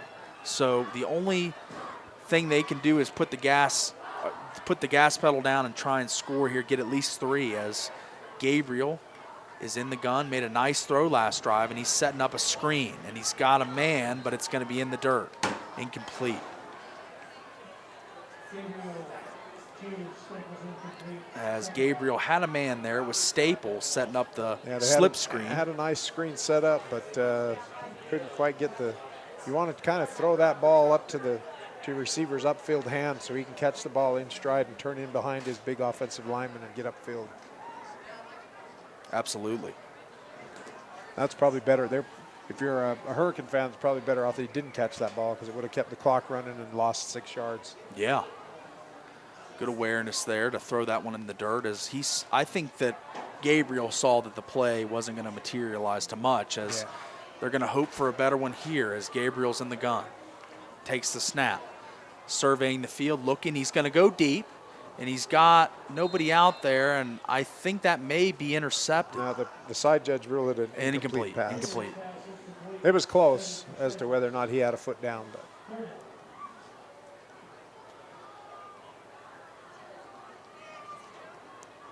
As we are at 20 seconds left on the Wilkinson's House of Lighting scoreboard, as it is 28-14, 20 seconds left in the first half, as the Tigers looking to try and strike here, potentially, as Gabriel's in the gun. got a motion man. It's going to be on the jet sweep, and they've got some blocking out there, and it's going to trudge ahead for about 7-8 yards. Not enough for the first down, but very close. Or not very close. It's going to be about 4 yards short. Side judge had a different. That's going to be the last play of the half because Snow Canyon can't stop the clock and Hurricane's not going to. Somebody did call a timeout. So Hurricane calls a timeout, a UD and Associates timeout. For great service and rates on home, auto, or life insurance, call Luke today at 435-251-9102. That's 435-251-9102 for a free quote to see how much you can save today. The only reason I could think they'd call a timeout right there is if they think that Gabriel's got the arm for the Hail Mary to just take a shot at it. Throw it up and see what happens. Whatever it was, their coaches definitely wanted to run one more play.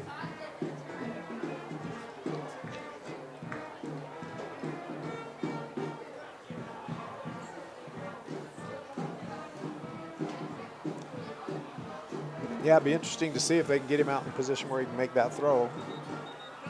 He's going to have to throw the ball almost 50 yards in the air. And yeah. But stranger things have happened. So we'll see what's in store here if we have a traditional Hail Mary, a hook and ladder, or any kind of variation. We got five receivers. 5 receivers, empty backfield. Gabriel takes the snap. He's fading back. He might heave it, but he might be, and that's going to fall harmlessly to the turf, and that's going to bring us to the end of the first half. And on the Wilkinson's House of Lighting scoreboard, it is the Snow Canyon Warriors 28, the Hurricane Tigers 14. We've got a half of football left, but we're going to be right back after this 3-minute timeout. We're going to come back with the Rally Stop Halftime Show.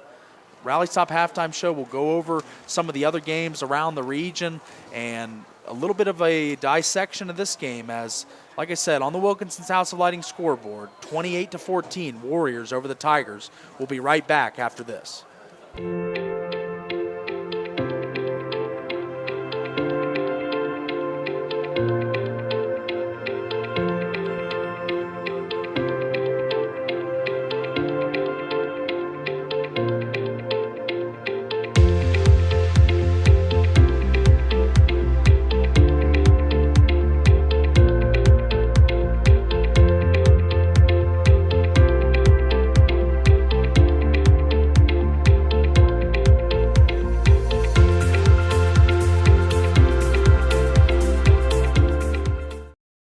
Region 10 Sports is brought to you by Nets on Fire, the premier training and event facility in Southern Utah. High-level individual and group training catered to your athlete, plus the best camps, clinics, tournaments, and showcases in the West. Visit netsonfire.org.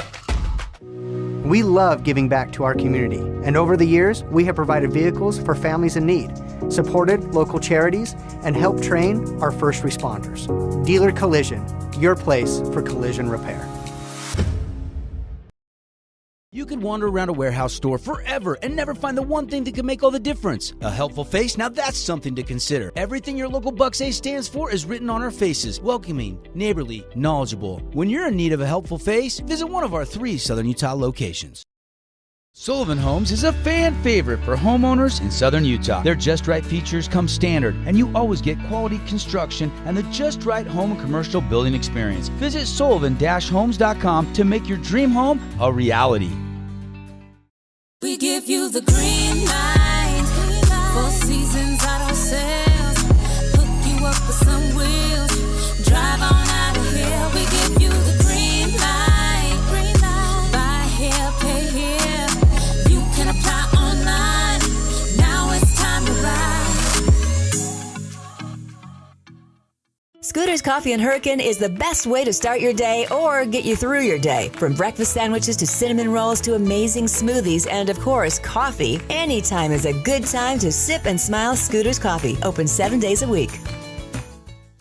When it comes to your child's teeth, Dr. Cody and his experienced staff at Johnson Pediatric Dentistry are game changers. So when it comes to checkups, a toothache, or any problem with your kid's teeth, call experienced veteran Dr. Cody Johnson at Johnson Pediatric Dentistry, 628-0511.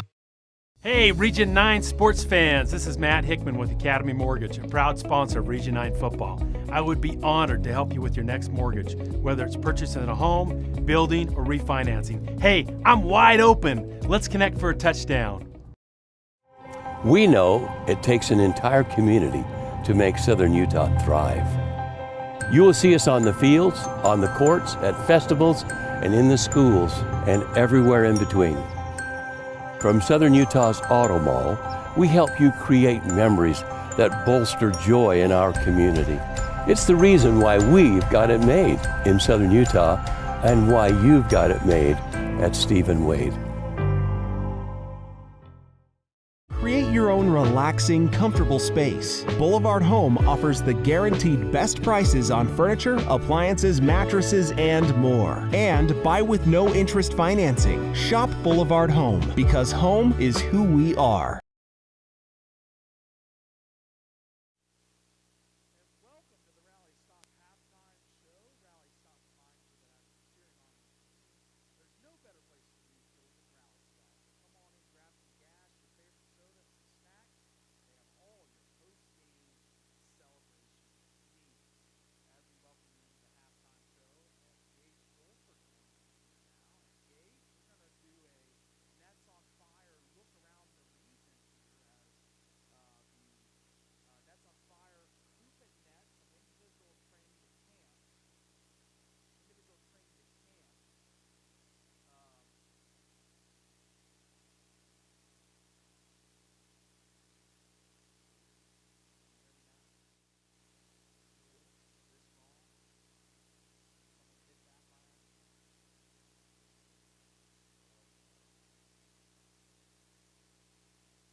Create your own relaxing, comfortable space. Boulevard Home offers the guaranteed best prices on furniture, appliances, mattresses, and more. And buy with no interest financing. Shop Boulevard Home, because home is who we are.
Speak again.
Miss anything? Can you hear me? Yeah? Hello? Yeah?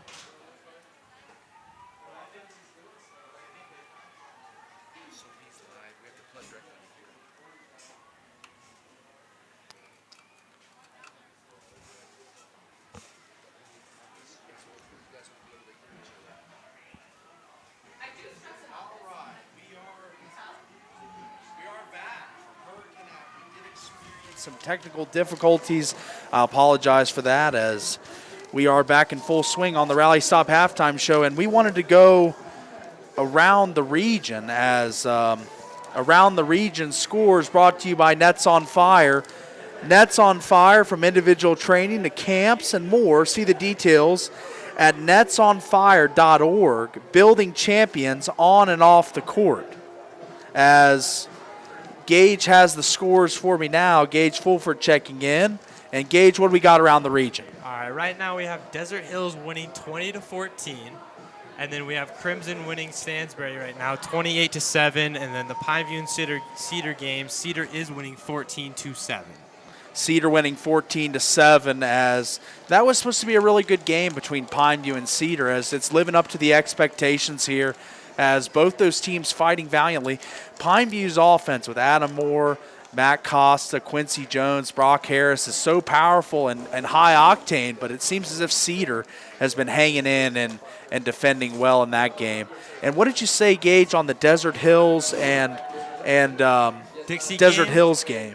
That was 20-14. 20-14, Desert Hills up over Dixie right now, as the Flyers trying to fight back into that game after they had a huge comeback win last week, a 1-point win over Pineview. So incredible stuff there, and that is your Nets on Fire. There's only 3 games, and then Crimson playing Stansbury in their bye week. Last I saw was up 28-7 over the Stallions. So around the region scoreboard brought to you by Nets on Fire. Again, Hoop at Nets, from individual training to camps and more. See the details at netsonfire.org. Building champions on and off the court. And Gage wanted to get into a little bit of our Adams Wealth Advisors stats. Good fortune is what happens when opportunity meets with planning. Adams will help you plan your financial future. AdamsWealthAdvisors.com. I know you were taking a look at the two quarterbacks in the first half. What did you see from those two gunslingers early on? So far with Tank Kelly, what I was seeing was he has a arm. He has an incredible arm talent and everything about it. Decision making is still a little bit lackluster with him, but that's okay. He has time to grow here a little bit this senior year. But he did have a 45-yard pass off the platform for almost a touchdown. That was a beautiful pass. Couldn't have thrown it better. And then Dylan Gabriel had a 40-yard touchdown pass right in the breadbasket in platform. Amazing pass from a sophomore quarterback who is young and still learning a little bit. He did have a pass through the seam that endangered his receiver just a little bit. If you're going to throw that one, you got to zip it in there. You can't let it fly. That safety's going to come down and hit your guy really hard. And then he did have a 34-yard touchdown pass in that half there to his tight end, and it was a beautiful pass as well. It was, yeah, 34 yards. That's some of your Adams Wealth Advisor stats as Gage delivering, and it was a really valiant effort by the Tigers in the second quarter. They really started to get their feet under them, really caused Snow Canyon to feel some uncomfortable feelings on offense, not really getting into a groove, and stopping them on those fourth down conversions as well, where they got a huge stop near the end of the half to preserve the 2-touchdown deficit. And that is going to bring us to another break. We're going to take we're actually not going to take a quick break. We're going to wage on with the Rally Stop halftime show. Tank Kelly, I was watching him as well in the first half and closely. And there is one thing that I don't love about his game is he throws a little bit of a rainbow ball. It goes high up into the air and kind of arcs down. We've seen the Tigers have a couple opportunities to make plays on those balls, as we've got 3 minutes and 36 seconds left in the halftime show, Rally Stop halftime show, brought to you by Rally Stop, where you can stop for all your post-game celebration needs. Rally Stop, favorite soda, snacks, everything. Great place to go. I always stop in right before I head over to the station every morning at Rally Stop there. So what a great place to go. And let's take a look at who, Gage, do you think is your early candidate for the AWP Playmaker Play of the Game? It's got to be either that Dylan Gabriel long ball down the sideline, the kickoff return as a potential candidate as well, or that first touchdown pass that we saw in the opening minutes of the game from Tank Kelly. What is your favorite going into the second half? I think my favorite's got to be that Dylan Gabriel pass, just because of the mere fact that he is very, very young, and he made that pass with just absolute accuracy. Couldn't have thrown it better, honestly. That's a throw you don't see very often in high school, and you got to love it from him. Yeah, he hit his man right on the money, and that's going to bring us to the end of the Rally Stop halftime show. We're going to take a 2-minute timeout, and we'll be right back with the kickoff of the second half as the team's beginning to file onto the field. Paul Ratliff, Paul Valenzuela, Gage Fulford, Matt Hamlin, the crew with you tonight from Hurricane. We're going to take a quick timeout. We'll be right back after this. You could wander around a warehouse store forever and never find the one thing that can make all the difference. A helpful face? Now that's something to consider. Everything your local Bucks A stands for is written on our faces. Welcoming, neighborly, knowledgeable. When you're in need of a helpful face, visit one of our 3 Southern Utah locations. Sullivan Homes is a fan favorite for homeowners in Southern Utah. Their Just Right features come standard, and you always get quality construction and the Just Right home and commercial building experience. Visit sullivan-homes.com to make your dream home a reality.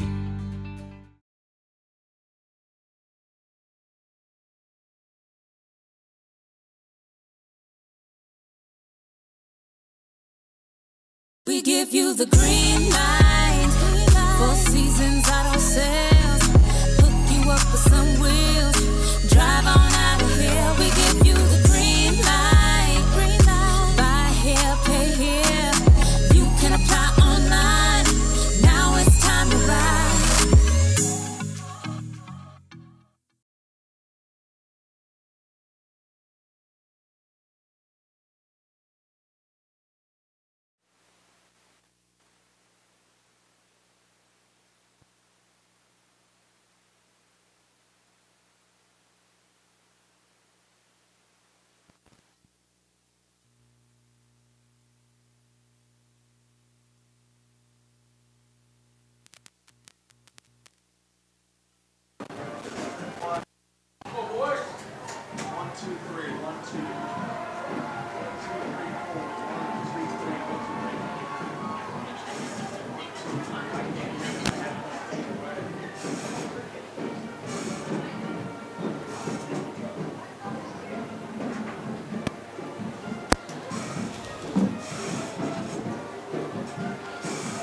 Oh, there it goes.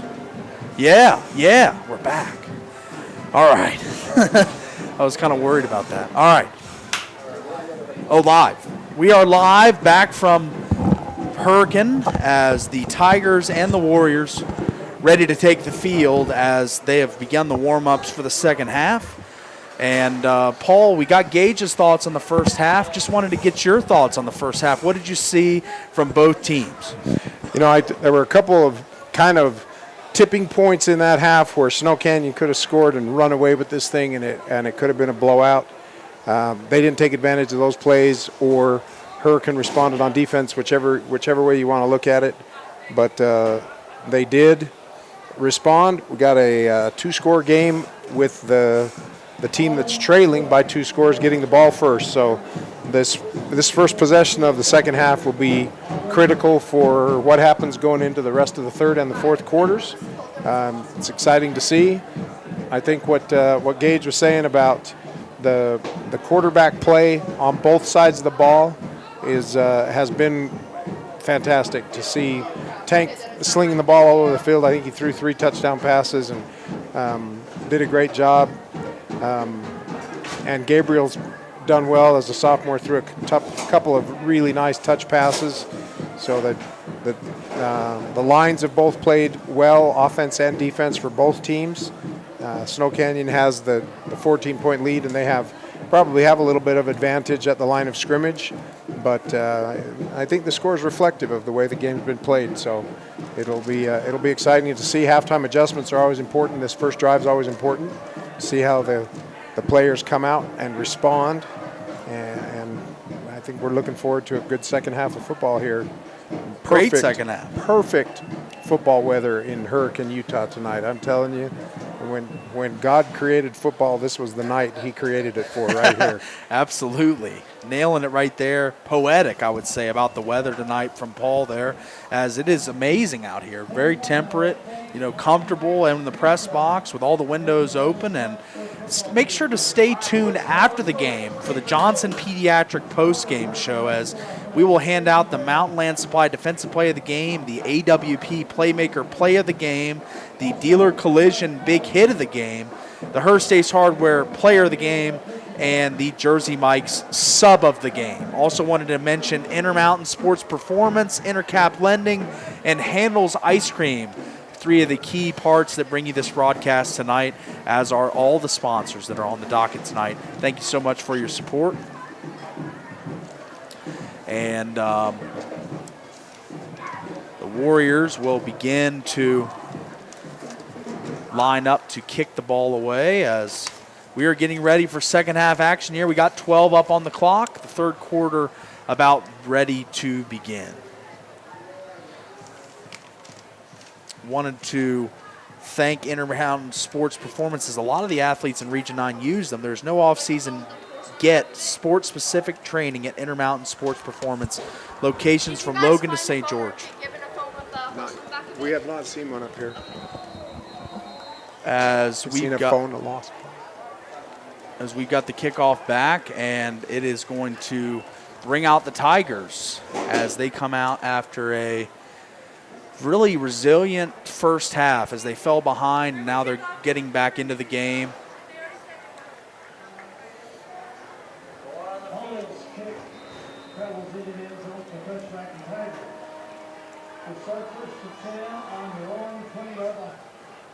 As they begin the drive at their own 20, as the huddle breaks, and we're going to get the first. So is it a touchback?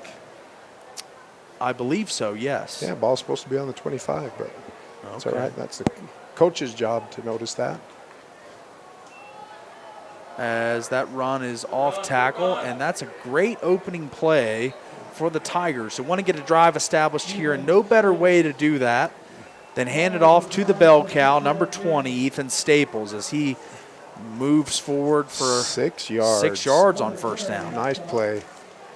Nice play right behind. They had a little fold block inside. He put his helmet right in the hip pocket of his pulling offensive lineman, followed him upfield for 6 yards. That's a nice way to start the second half.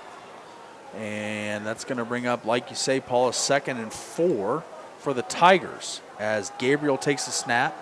He is going to take off. He's going to move, and he's got a man, but that's going to be caught. A little bit of a low throw, but the receiver did a good job to go down and get it, get the first down, and move the ball up looks like about the 44-yard line. So two plays, they've put 24 yards on the field. And that's going to bring another Red Rock Real Estate first down. Real estate focused on you from land to luxury, redrockrealestate.com, as the Tigers are on the move here. 2 plays, good amount of yards picked up. So let's see what they do here. Gabriel in the gun. He takes the snap. He's going to hand up the middle. That's going to be Staples. He's bouncing off tacklers, fighting through arm tackles as he wages his way up to about the 49-yard line. Another great first down play, first down pickup. Yeah, you'll take 5 yards on the ground on first down all night long if you can get it. That was they had a lead backer, kind of a little, what they used to run the power out of the I backs. They were in split backs, but they brought that lead back up through the hole. The running back followed right behind him. As the Tigers offense really gaining momentum since the second quarter. You know, some of their biggest plays came in the second, towards the end of that quarter to the first half. So let's see what they've got dialed up here as they're on the move here, 2nd and 5 from their own 49-yard line. 10-10 and ticking on the third quarter clock. As we got a flag that comes in. A delay of game.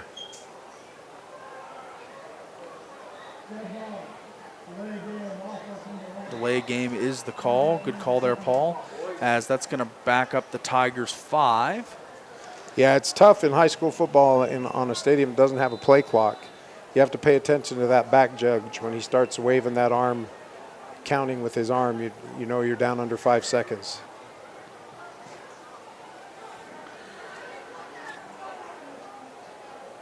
And here we go. Going to be snapped back, and that's going to be to Gabriel, a direct snap up the middle, and he's just going to trudge forward. He got a lot of yards back there. They got the penalty yards back. And the problem is it cost them their second down to do it, so now they've got 3rd and 4.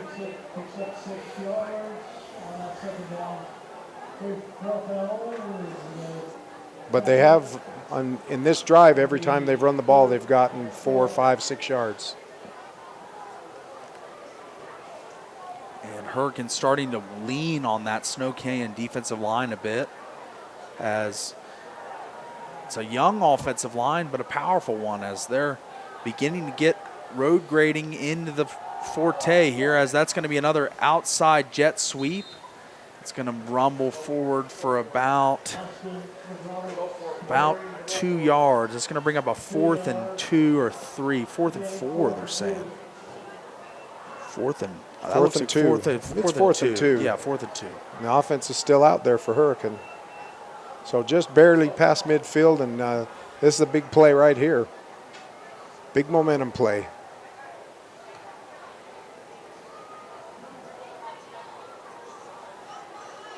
As Gabriel back in the gun.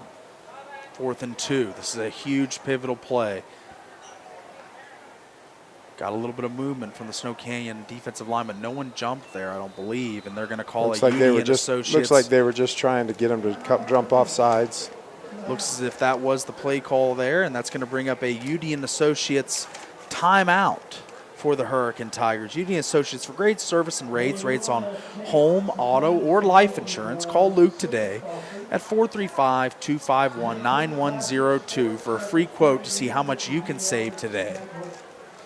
So they're going to have a timeout, and then we're going to see if the Hurricane coach is a gambler, if he's going to punt the ball away and play field position, or if he's going to go for it on 4th down, or maybe fake a punt, which I love. So it's always fun to see a coach who's willing to take a risk. Love to see that. Love to see a little bit of that riverboat gambler for a coach whenever their team is down. When it works out, it's great. When it's your team and it doesn't work out, then you're critical. That's right. But it's always the genius or the idiot, depending on what happens, you know. As fans, we get to be critical or excited about what happens every time. So that's right. As we've got, they are in the offense, and now Gabriel takes this, or no, is that number 12? No, that's Gabriel. It was Gabriel right up the middle. Goes up the middle, and he looks as if he is one step short. Going to be a little bit short here. Are they going to measure, or is it just going to be short? No, he was short a foot. Short. Yeah. That's it. You know, I played offensive line, and I've always tried to figure out how on 4th and short it makes sense to snap the ball 6 yards back to try to make it go 1 foot forward. Yeah. I'm a big fan of that, especially nowadays that they let a tight end push. I'm a big fan of that quarterback sneak with a tight end in his back pocket. That's a the Eagles play. Yeah, they've just made famous almost. That they've well, it used to be that you couldn't push the quarterback, but now all the quarterback's got to do basically stand on his feet and get a big tight end or a big fullback behind him, run the quarterback sneak, and just have that push. No, they're going to bring out the chains. So it will be a measurement here. I figured that it would be because it's real close. I mean, like you say, Paul, he looks as if he's a tad bit shy, but it's worth the measurement here.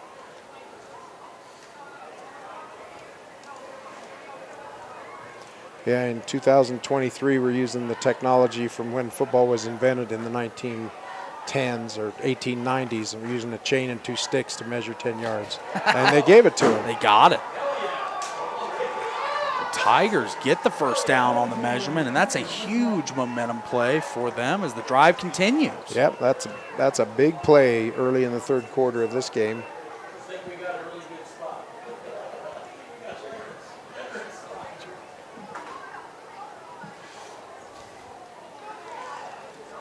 And no matter what the Tigers now with 8:14 in the 3rd quarter, down 28-14, having one of their best drives of the night thus far as they are really moving it with run and pass, as it's really been impressive, the play calling and the diversity of the plays that have been rolling through the Tigers offense here. And going to get to see the Snow Canyon coach is having a conversation with the referee. This is a time that if you could throw a challenge flag, I'm sure he'd be throwing it because he disagrees with the spot. But I think at this point it's moot in this game, but he's voicing his concerns, I think, over there. Probably a good thing we don't have a microphone on that conversation.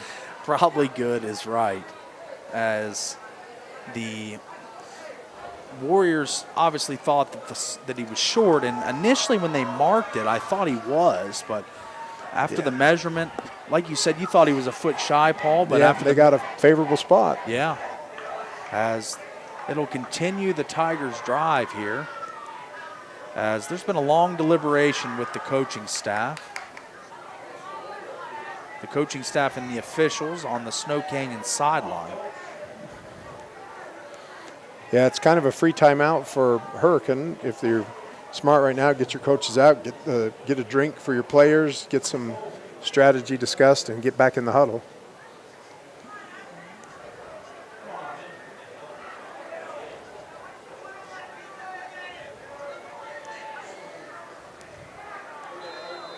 And here we go, as after a long deliberation, conversation with Coach Esplin, the Tigers are back on the field, 1st and 10 from the 48-yard line.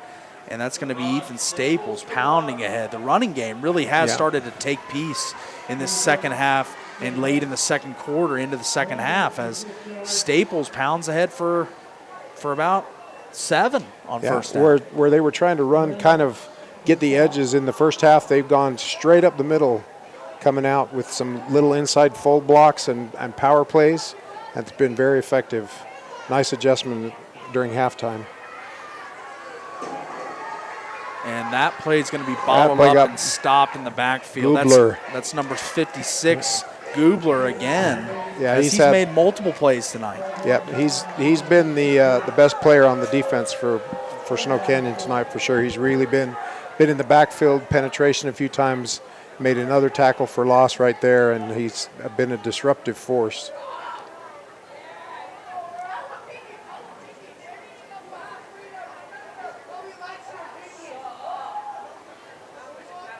Another big 3rd down. Another big 3rd down coming up for the Tigers. 3rd and 4. And Gabriel's in the gun. He'll take the snap. He's on the roll. He's looking. He sets his feet, and he's going to fling it deep. He's got a man out there, and it is going to be incomplete. Incomplete. As good coverage there by the Warriors as they were right in the right spot at the right time to knock down that pass and break up the play realistically. I mean, that was a 50-50 ball through and through. Yeah, he threw it up there, threw it where either guy could get it. The Snow Canyon player did a really good job to get turned to the ball and make a play on the ball, and fell incomplete. And looks like the intended receiver has some cramping, and they're attending to him down in the corner right inside the pylon. As we will grab a quick injury timeout here from Hurricane. Oh, actually, let's keep it here as the player looks to be okay, up and walking now. As like Paul alluded to, is probably just some cramps. As he's back up and walking, that's good to see. As the Tigers on 4th and 4 now. 4th and 4 from the 41-yard line of the Snow Canyon Warriors. This is another huge 4th down play. We talked about the big 3rd downs. There's been some even bigger 4th downs. Yeah. As this is one of them right here. As Gabriel is in the gun, calls the signals, takes the snap. He's going to swing it out. Oh. It's going to be intercepted. Going the other way. 40, 30, 25, 20, 15, 10, 5, end zone. No signal yet. Touchdown. Touchdown Warriors. Yeah, that's a backbreaker play right there, but they tried to run that swing pass, and the number 17 just read that, stepped right in front of it, and away he went. Number 17 for the Warriors, that's going to be Trey Vaughn, the sophomore, just a sophomore. As he makes a big play there for the Warriors, and that really alters the course of this game a little bit, as this is going to bring in for the extra point, the Finlay Subaru extra point. See their all-star lineup on the saving side of the freeway, or visit finlaysubaru.com. As what a play, what a momentum swing. Kind of a gut punch to the Hurricane Tigers. It really was, because they were on the move trying to do what we had talked about to get that double score, one just before halftime and get another one after. And that, we talked about big play on 4th down. It was a big play for the other team. It was a big play momentum-wise for Snow Canyon. Great play to make the read, get the catch, and then accelerate and outrun the quarterback to the pylon, and really change the complexion of the game in 15 seconds. Really does, because now we're looking at a 34-14 ball game, pending this Finlay Subaru extra point, as the Warriors defense makes a big play for their offense, who's really led the way tonight. Defense has played stout, only allowed 14 points, but to add a defensive touchdown, that's a huge play. As the there have been 2 turnovers in the game. One, Hurricane kind of taking away a touchdown with an interception in the end zone, and then Snow Canyon getting an interception and scoring. So that extra point is up and good. Finlay Subaru extra point for the Warriors. That's going to bring the score on the Wilkinson's House of Lighting scoreboard to 35-14. Snow Canyon on top of Hurricane. We're going to grab a quick timeout. It is Paul Ratliff. Paul Valenzuela. Missed it again.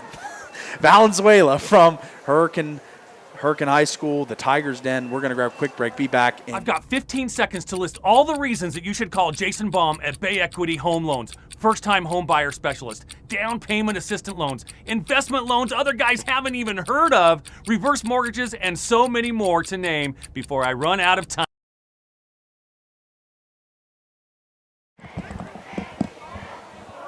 Back live from the Tigers Den. Paul Valenzuela, Paul Ratliff with you tonight. Matt Hamlin, Gage Fulford working the production. as the third quarter is about 6 minutes and 24 seconds left as the kick is up and away from the Warriors. And it is going to be over the head of the Hurricane Tiger receiver, or returner, excuse me, and that will bring the ball out for a touchback. Yeah, we talked about that middle last 4 minutes of the first half and the first part of the second half, and it was going all Hurricanes' way until a great defensive play by Snow Canyon that has really changed the momentum and went from what potentially was going to be a one-score game, turned it back into a three-score game. So Hurricanes in a deep hole, and the offense is back on the field, and we'll see what kind of resilience they have, because it's going to take some amnesia on the part of the quarterback to forget that last play and come out and try and lead his offense down the field. Absolutely, as it was quite the play to give up from your quarterback, but young quarterback's going to make mistakes from time to time, but he's making a play here as Gabriel breaks a tackle, and he's going to extend the play for a Red Rock Real Estate first down. And Red Rock Real Estate focused on you from land to luxury, redrockrealestate.com. That's another first down for Gabriel on the ground. Yeah, good run. Another one of those where he got as far up the field straight ahead as he could and then made a cut and as you said, extended the play and made some additional yards and got him a first down immediately coming out. So nice response from him on their first play back with the ball. As the Tigers looking to score here, get this back down to a two-score game. As Dylan Gabriel back to pass. He's going to fling one out there, and it's going to be caught. Boy, really nice catch. Great catch as the body was twisting and turning different ways there for number 80 of the Tigers. That's Ramsey Olds. Ramsey Olds making a first catch of the game. First time we've called his name tonight. As he makes a nice little play out there in the flat. And that's going to bring up a 2nd and 1 for the Tigers. 2nd and 1. And it's going to be snapped back and a straight give up the middle. And that's going to be another Red Rock Real Estate first down. As they are moving the football now. The Tigers in a little bit of a groove running the football. Yeah, much as they did on the last drive, they're getting first downs in 2 plays, and that's a nice way to move the ball. They need to avoid the mistake and the turnovers and continue with this drive. Whatever adjustments they made to what they were seeing on defense from Snow Canyon at halftime has been working so far. Snow Canyon defense digs in, and Dylan Gabriel going to throw, but it's going to be over the head of the intended receiver.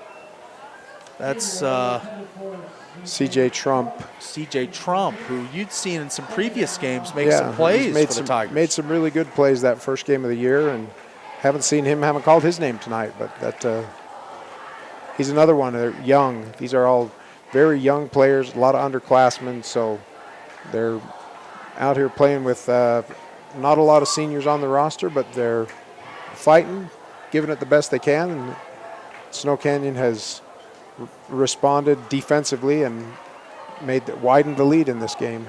The run game continues to be effective as they pick up another 3 or 4 yards there. Yeah, 3rd and 6 or 7.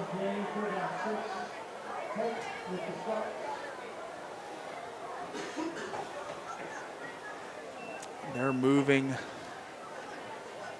aggressively with the run. They're getting up to the 2nd level. I'm watching the offensive linemen dig and scrape, get to the 2nd level, get on those linebackers, and it's really helped the run game here as Hurricane on the move, marching as Gabriel back in the gun, takes the snap. It's going to be a jet sweep to McRoberts, and he's going to be stopped for about a 1-yard gain. Yeah, it was a 13 did a really good job to kind of step through the block. One of the offensive linemen was trying to block him, and he just stepped through it and didn't allow himself to get blocked and made the tackle out there. That is going to bring on the punt team for the Tigers. 4 minutes left in the third quarter, 35-14, Snow Canyon on top. As the kick is up and away, it's a low liner, but it's going to bounce, and it's going to take a huge hurricane bounce inside the 15 down to about the 10-yard line. Yeah, the good news for 12-yard line. Good news for Hurricane is that they controlled the ball for the first 8 minutes of the third quarter, and the bad news is they're down a touchdown after doing that. They had the ball for 2 drives and they possessed it took for a almost ton of time. took almost the whole quarter, but the mistake, the interception, has put them behind another score.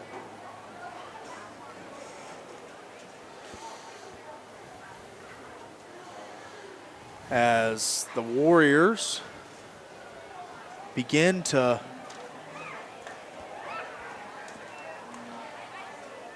swing out the pass. Tank Kelly's got his man, and it's going to go for, still on his feet, still moving down the sideline. He's got the sideline. 40, 50, 45, 40, 35. Down the sideline goes the Snow Canyon Warriors. That is Gilly Sanchez, I believe, down the sideline, number 26. Yeah, he almost ran a guy over about 6 yards up the field and then got the sideline. And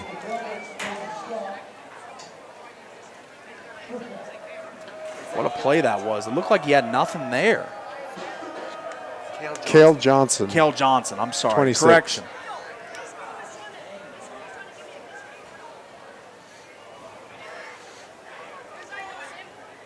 All of Cale's family that's watching us on the stream tonight is glad that we got that corrected for him. Absolutely. He made a huge play. As that is Another a long rainbow ball, and it's just out of the reach. Kind of looked like he was there, but just bad positioning on that. Kind of what you mentioned in the halftime show, that sometimes he just puts a ton of air under the ball, and it's actually hard for the defender or the receiver to get the timing right for when that thing's like almost like fielding a punt. Yeah, like high pointing the ball almost becomes difficult because you don't know when it's exactly going to be falling back into this dimension, as those balls go high up into the air for Tank Kelly. As you can't argue about the fact that he's got pretty good arm talent, though. Oh, Boy, yeah, he can sling it. He can definitely sling it. Certified stud on the diamond and on the gridiron, as he's proven to be one of the better in his first year starting for the Warriors. And had some spot duty last year. We kind of saw flashes of what could be, but for him to be the second leading passer in Region 9 here at 1,495 yards, I mean, that's got to be something the Snow Canyon coaches, they knew this kid was good, but I don't know if they knew it was this good. As Tank Kelly back in the gun. He's going to take the snap, and it's going to be a straight give up the middle, and that's going to rumble ahead for, 3 there. 3 or 4. It's going to bring up 3rd and 12 for the Warriors. And an interesting spot on the field here. You kind of would think if they get some yardage, might even think about going for it again. They've put the hammer down on many 4th down opportunities throughout the game, and I would expect them to do the same coming up here. Yeah, the Snow Canyon coaching staff thinks a little bit now about just limiting possessions, because it just becomes a math. There goes Kelly. He's got some speed, and he's got the edge, and he's got the first down, and he is streaming down the sideline. That was some real speed we saw from Tank Kelly there as he picks up a first down on about a 15-yard scamper. Yeah, it's a backbreaker for a defense to have a 3rd and long and let the offense convert it. But, hats off to Kelly. Like we said, he creates with his feet, with his arm, saw the green grass in front of him and took off and ran with it.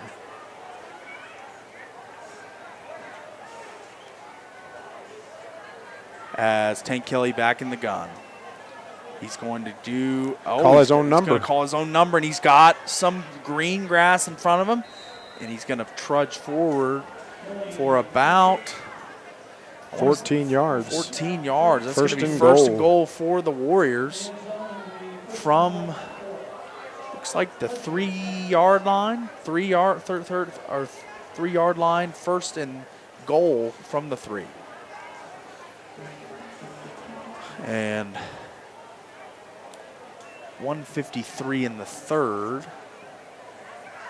As this game tracking right along the way Snow Canyon hoped it would, as they are going to surge off tackle for about 2-3 yards there. That's number 24. I believe that's Gilly Sanchez. Gilly Sanchez back in. He's been the workhorse, and then they spell him in and out with 2 or 3 other backs.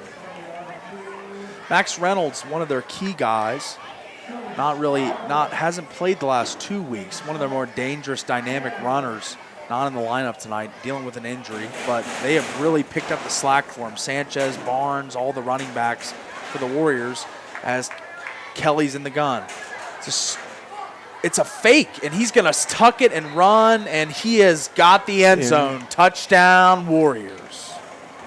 Tank Kelly calls his own number, and that is going to bring the score to 41-14 as the Warriors starting to extend the lead here, Paul. Yeah, that was the drive on the offense. You tell your offense as they go on the field that you want to shorten the game and lengthen the lead, and they did exactly that. And just mathematically now, it gets tough for Hurricane to realize that they're down by 4 scores. They need 4 scoring possessions. They need the ball back fast.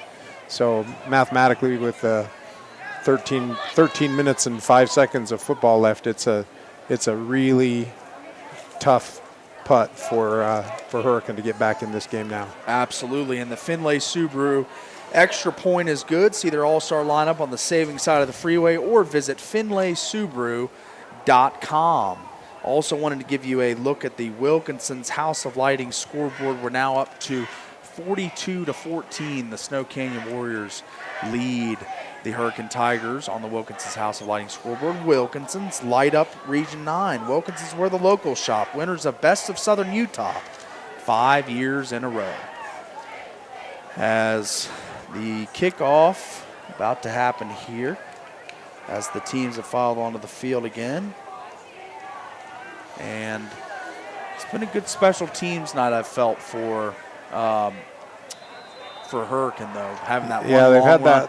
that long run, which, I mean, up until the interception, that was the play of the game. But the interception was almost like they flipped a switch in this game and went from going to be close and competitive game to where it's now turned to kind of blown open. A little bit of a blowout. And that 4th down play, that interception, pick 6, has been the turning point in the game right now and has really put the Snow Canyon Warriors in the driver's seat.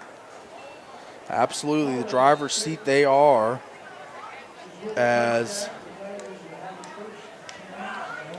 it looks as if Gabriel trots onto the field here. And a lot of sophomores starting for the Tigers. Hard to call it a rebuild, kind of a refocus, kind of get younger guys into the program, get them playing at a young age, and develop them into stars of the future.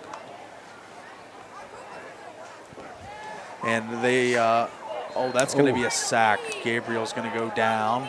Yeah, that's another one of the problems is that when you're behind 42-14, the defense knows you're going to throw, so they're going to pin their ears back and come. Looks like they may have been a little unnecessary roughness. The referee threw a flag late.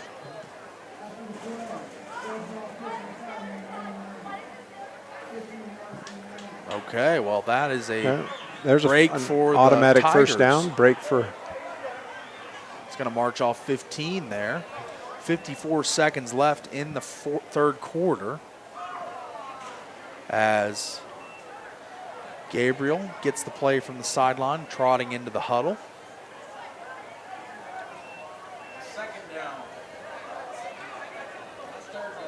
I guess they called that. I thought that the referee had signaled an automatic first down, but that he did not. He didn't call it. Called it a dead ball foul, and it's 3rd down and 4.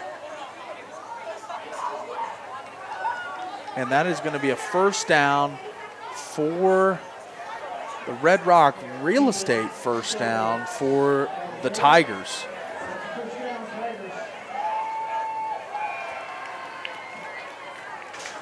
Yeah, that was just that same play they've been running since halftime, where they hand the ball off to Sparks up the middle and give him a lead blocker.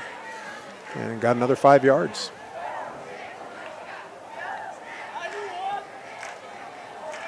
And that looks like Staples again off tackle, and he gets bottled up there that time, as they've been more successful the preceding plays, but that play is one they've gone to early and often here in the second half. And coming up on 15 seconds in the third quarter, I'm not sure if we're going to get a playoff or not here. Doesn't look as if we are. I think we may be going to the fourth quarter. Might be headed to the fourth. So we will, on the Wilkinson's House of Lighting scoreboard, we've got 42-14. Snow Canyon leads the Hurricane Tigers into the third quarter. We're going to grab a 45-second timeout. We're going to come back right after this. Just want to thank all our great sponsors tonight. Just to mention a few of them real quick. I'm Bo Bradshaw, owner of Bo's Auto Parts. I want to watch the game as well, so I'll make this quick. When you come into Bo's Auto Parts, our store mission is simple: supply our customers with the best auto parts and the best customer service we can provide. Come on by and see if we can deliver.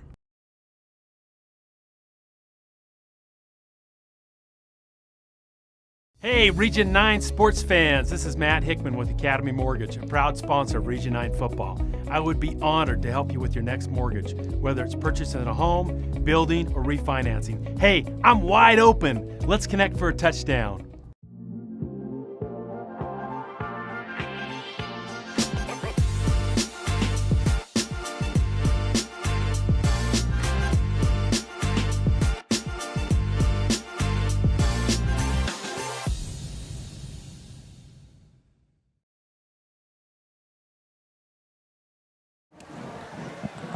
Back live from the Tigers Den. Paul Ratliff, Paul Valenzuela with you tonight. And we've been treated to a high-scoring affair, 42-14 in this one.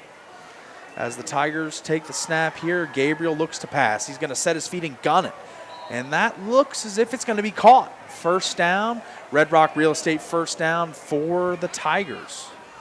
Yep. As Gabriel on target there, got his feet set. He's used that rollout quite a bit throughout the game, but he really got his feet set that play and made an accurate pass. That was Gage Huntsman. I think that's his first target. He made a nice catch with the receiver hitting him in the back, held onto the ball.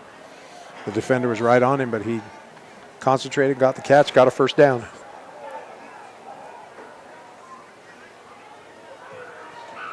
This is Gabriel back to pass. He's going to sling it, and he's got a man, and it's caught. Down to the 40 and a huge dealer's collision. Big hit of the game nominee right there by number 23 of the Warriors.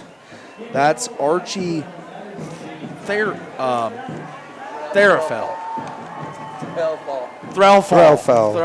I'm sorry. Sorry, Archie, if you're out there, your parents, I hope you're not listening, because I've watched that a couple times. But he made another great play there. Yeah, that was Gabe Huntsman 2 plays in a row, and 2 plays in a row he's taken a pretty good shot and held on to the ball. So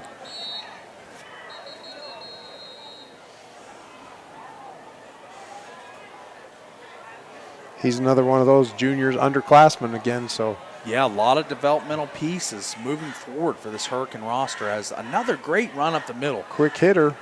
They have just pounded away at that off tackle, right off the guard, in that A-B gap run, and it's really been dominant here in the second half. As that's been their go-to play, Paul. Yeah, I would think Staples is, over. He's got to be 70, 80 yards, yeah, maybe approaching 100, because he has put a lot of. They've given him the ball up the middle a ton in this game, and he's made a bunch of yards. And there's another handoff to Staples, and he tries a stiff arm. We got a penalty flag on the backside of that play. Might be a holding penalty. We got another flag. Another late hit.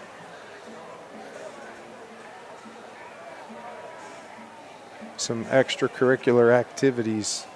A lot of extracurricular there after the whistle. Multiple guys pushing and jawing with each other. Let's see what the officials do to sort it all out here.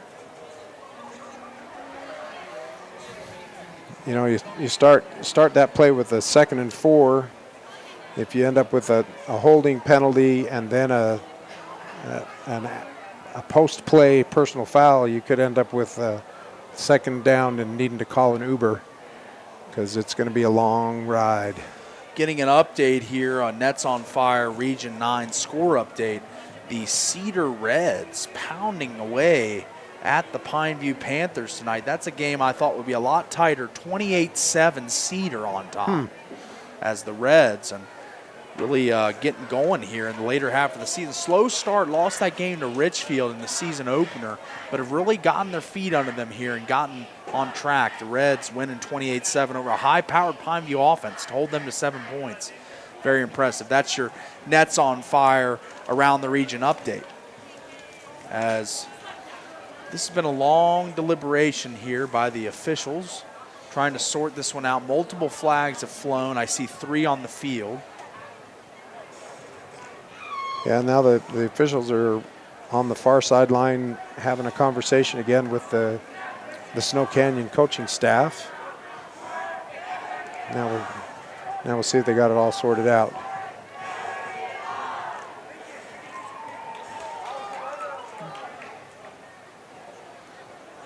And the call coming here. Oh, actually, we're going to have the same conversation with talk to the Hurricane coaches. And this looks as if the officials are going to walk it the opposite direction here for the Tigers, going backwards towards their own territory after they had a 2nd and 3 set up at the 43-yard line. Now they're facing a 2nd and long. Looks as if maybe 2nd 13 or so, as they're behind the sticks once again. They called the personal fouls both ways and assessed the foul for holding. Okay. So they'll get 2nd down back. So offsetting personals and then a holding. And then the holding penalty during the play. Okay. Well, they sorted that out well, I believe, and they've told both coaches, and we're ready to play again. As Gabriel back in the gun, he's going to sling one, and that's got to be might be some pass interference.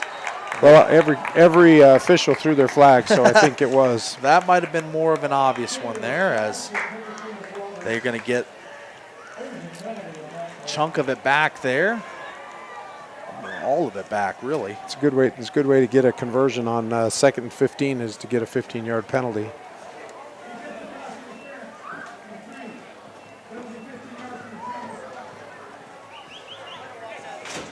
And that's going to walk off.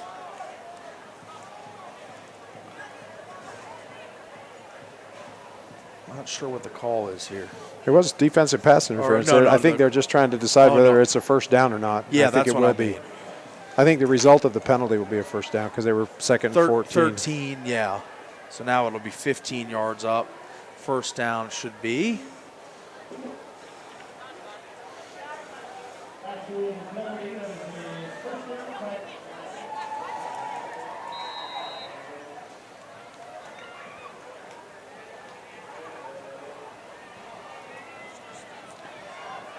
As the Tigers showing a lot of grit here, though, fighting to the very end, and Gabriel hands off, and that's going to be bottled up in the backfield there.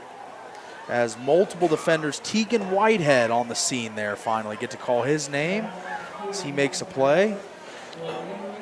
I'm sure he's made more tonight, but been in on a lot of tackles, but that was one of the first solos that I saw, as he was my prediction Paul's Pearl in the pregame, as a guy to spotlight each week. Has an incredible story, fought back from multiple injuries to be on the field here today, and he's been making the most of it this season.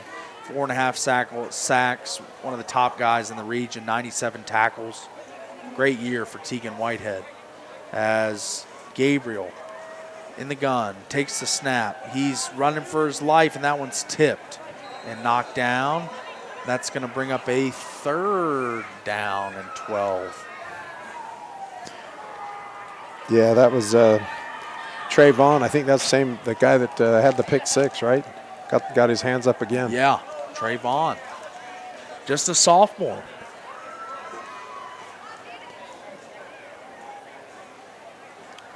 $9:59 remaining in the 4th quarter. 42-14 on your Wilkinson's House of Lighting scoreboard. as the snap is back, and Gabriel's on the run again, sets his feet, and he's going to fling one, and it's going to be dropped. Probably should have been intercepted there. Yeah, got his hands on it for an interception, just didn't quite hold it. It's going to bring up 4th and 12. Now you're on the 4th down. You might as well go for it from here. I think if you punt the ball, it goes in the end zone. It ends up being a 9-yard punt, so I think they'll leave the offense on the field. Would suspect that the offense will stay out on the field here. Right, Paul, as 4th and 12, 9 minutes, 53 seconds to go. And we're going to see the offense here, I believe, unless they go quick kick. No, they're going to, it looks like Gabriel's still out. Gabriel takes the snap. He's going to roll, set his feet. It's a little bit of a throwback pass, and it's out of bounds. Little inaccurate on 4th down, so another turnover on downs. And that's going to give the ball back to, and I'm interested to see if we're going to see Tank Kelly now. His health so important throughout the season, such a dynamic playmaker for the Warriors. Yeah, it's a good chance if you're in a game like this and you're the Snow Canyon coaching staff, it's a good chance to possibly give some young guys some reps, because you never know. You know, there are, 3 or 4 games left before we start the playoffs, and you never know what guys you're going to need. So it looks like number 16 is going to be in. Yes, sir. That is Joseph Smith, the junior, 6'2", 179-pounder. Takes the snap, and he's going to give it right up the middle to number 24. That is Gilly Sanchez, who's had a great game tonight.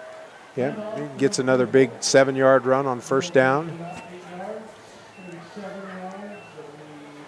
I wouldn't imagine you're going to see a bunch of passing here. Would think that their coaches would be interested in running the play clock and running the ball. Yeah. Would assume it's going to be heavy run here. Smith, of course, would probably love to fling a few, but I don't think that's in the coaching staff's plans. But we'll see Gilly Sanchez, the back. Oh, and they are going to throw. They're going to throw one, or it was set up to be a throw, but Joseph Smith will edge his way out to about the got about a half a yard gain. Half a yard. It was at the 37 at the beginning of the play, and it looks about the 37 and a half now. So half-yard gain. Enough to avoid being called a sack, so his offensive line are thankful for him making the effort. Those guys love that those stats don't show a sack on the box score. That's exactly right. I always appreciate when the quarterback, when you haven't done your job very well and he does his job well. Bails you out, right? Bails you out, that's right. Absolutely. As Joseph Smith, the junior signal caller, getting his first action of the game tonight. And it's going to be a give. Nice support tackle coming up. But that was a big crack there. Dealer collision, big hit of the game candidate. That's got to be one, I would say so. Yeah, that was number 5, Diesel Smith. Diesel Smith, what a great name. Nice too. name, yeah. Yeah, definitely on the all-name team. Diesel trucked him on that play. So that was brings up a 4th down. Looks like the 3 and out in the punt team. Yeah. See, these are things you can build on, though. You know, stops, even whenever Snow Canyon isn't running at full capacity with all the starters in. These are times for both teams to get the younger players and get reps for the future. Like we alluded to throughout the broadcast tonight, Hurricane has quite a bit of sophomores and younger players starting this year, which can only bode well for the future. You know, yeah, I've called this is the 3rd time I've called a Hurricane game this year, and they've been on the wrong end of the score from their perspective in all 3 of those games. But from a guy that's been around football his whole life, the one thing I'll tell you that I haven't seen in the Hurricane Tigers is any quit whatsoever. Yeah. They're young guys, and doesn't matter the score of the game, they come out and fight and they play hard. They've got some good players. They've got some talented players and some great athletes. And like we said, a lot of junior, sophomore, even a couple freshmen listed on that roster page. So not a lot of seniors, but you would expect as this year progresses and into next year that they're going to develop a lot of talent out of these kids. Absolutely. As it's a very talented young core for the Tigers. As the ball's up and away, And it is fielded. Let's see if they can get a big play in the return game, but it's going to be, looks like he's going to be wrapped up and tackled. Almost made a sure tackle. He almost got away from him, but he held on to him and was able to pull him down. Return man was number 7, Hunter Prince. Just couldn't quite shake free there as he was trying to, but the firm grip of the Warriors coverage team makes the play. And we've got 7:34 now remaining in the game. 42-14. Warriors on top of the Tigers here from the Tigers Den. Paul Ratliff, Paul Valenzuela, Matt Hamlin, Gage Full for your team tonight from Hurricane. Yeah, now it kind of becomes a battle of wills or a battle of pride right now because the outcome of the game is pretty much settled. But Hurricanes wanting to prove that they can put some more points on the board. Gabriel's going to take a shot, and it's going to go. Snow Canyon wants to stop him. Yeah. But, yeah. As that ball was not quite in the. And another holding penalty. Holding on the Tigers. Looks as if they're going to be backed up even more here. Been quite a few penalties in this game, so it hasn't been a super clean game. Actually, a lot of personal fouls and a lot of holding penalties. So a lot of things. There are a lot of things on both teams that you're going to watch tape tomorrow or Monday when you get back. A lot of things to clean up. A lot of things to clean up. A lot of things to teach, for sure. As 7:26 remaining in the fourth quarter, as the Tigers in a battle to the end here, as Gabriel takes the snap and he's going to run for his life again, and he's going to be sacked. And that's going to be number 29 on the play for the Warriors. Number 29, Alex Urias, the sophomore, makes the play there. On Gabriel, who he was the last contained man, Urias, and Gabriel was not able to break contain and get outside of him, and he makes the sack there. Yeah, we're seeing a lot of the underclassmen off of the Snow Canyon roster. Yeah, make their way into the game. Getting some reps right now too. So a lot of new faces out there right now. In the old days when we used to play grass, would you be able to tell because everybody would have clean uniforms on? That's right. On this artificial grass, you can't see that. But. Can't tell. As the ball's live. Ball is out. Ball's on the ground, and the ball's still squirting around. I saw it.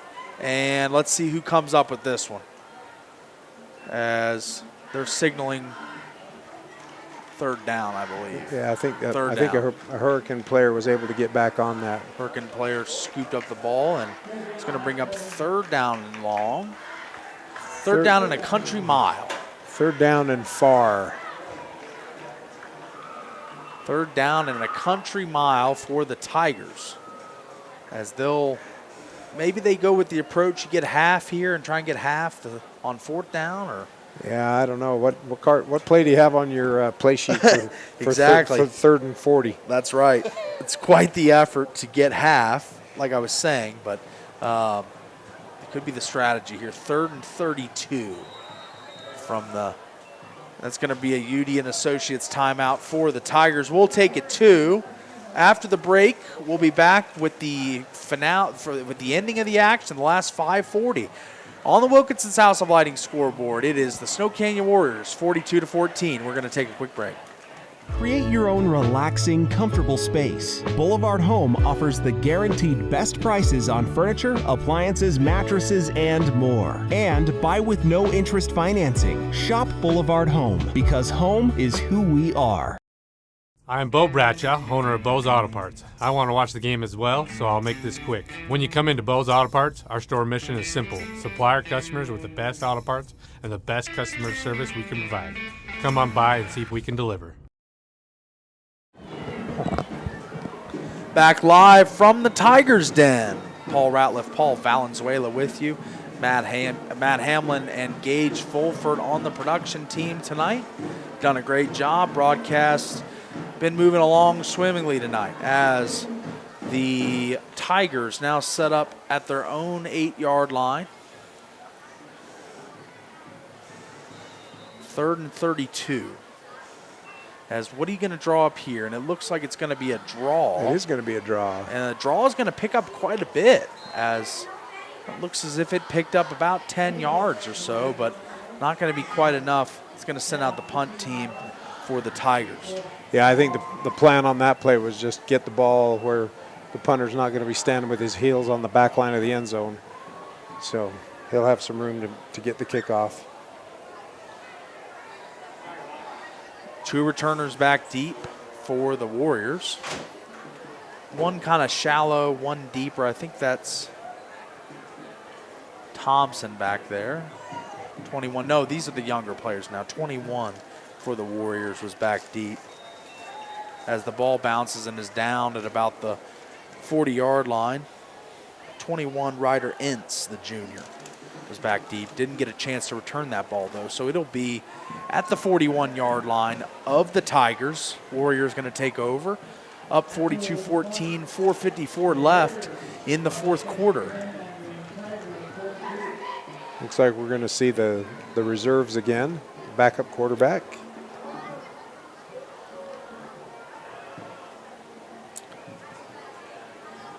And the backup Joseph Smith taking position here. He's going to throw his first pass of the game. That's out to number 29 of the Warriors. That's going to be Alex Urias again. Made a tackle on defense, and now he's playing a little offense. So he's getting some snaps for the young sophomore, making some plays.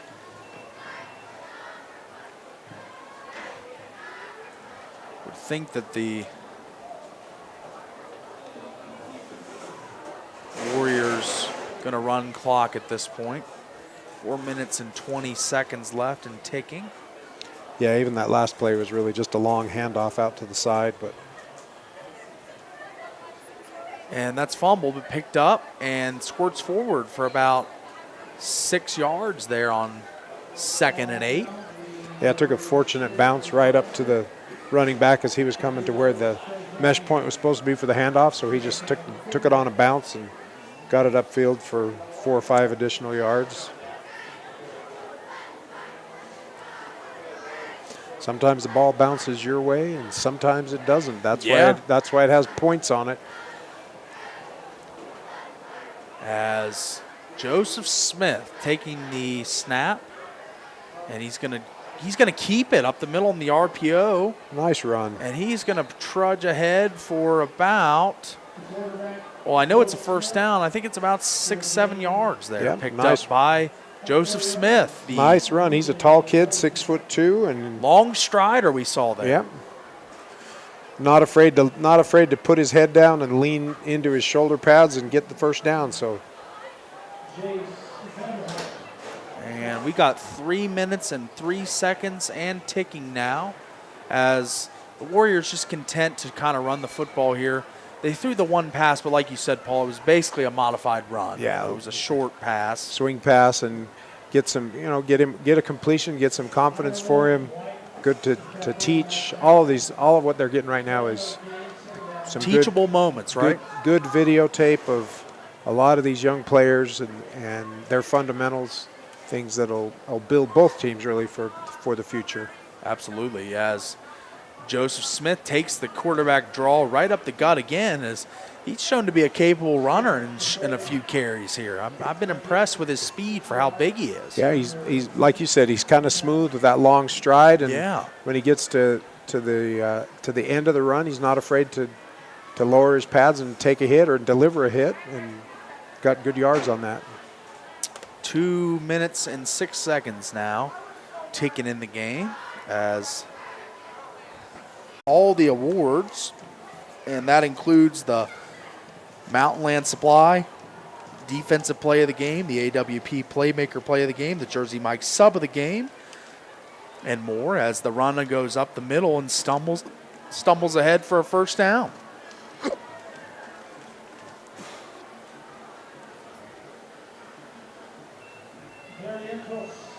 And that is going to bring us a first down for the Warriors. 1st and 10 from the 14-yard line. I wonder if they just decide to kneel down here, and it looks as if like they they're will. in that victory formation now too.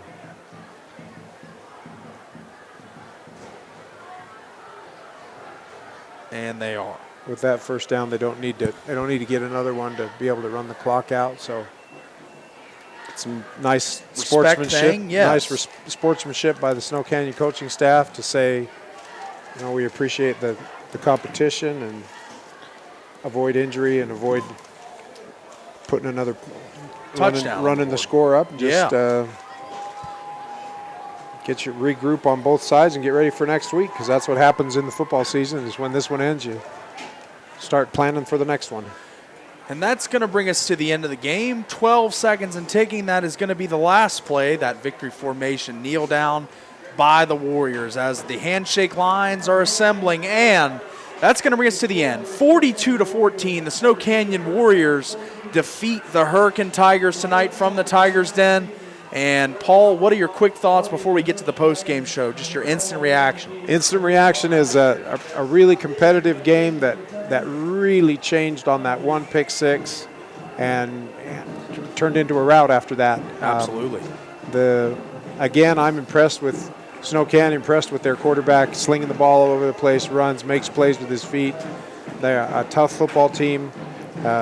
They, of course, are jockeying for position to get into the playoffs. And for the third time that I've watched Hurricane, I'm impressed with their resilience as a young team that just comes out and keeps fighting. They're getting better every time I see them, and they're a lot of good players. So nothing to hang your head about.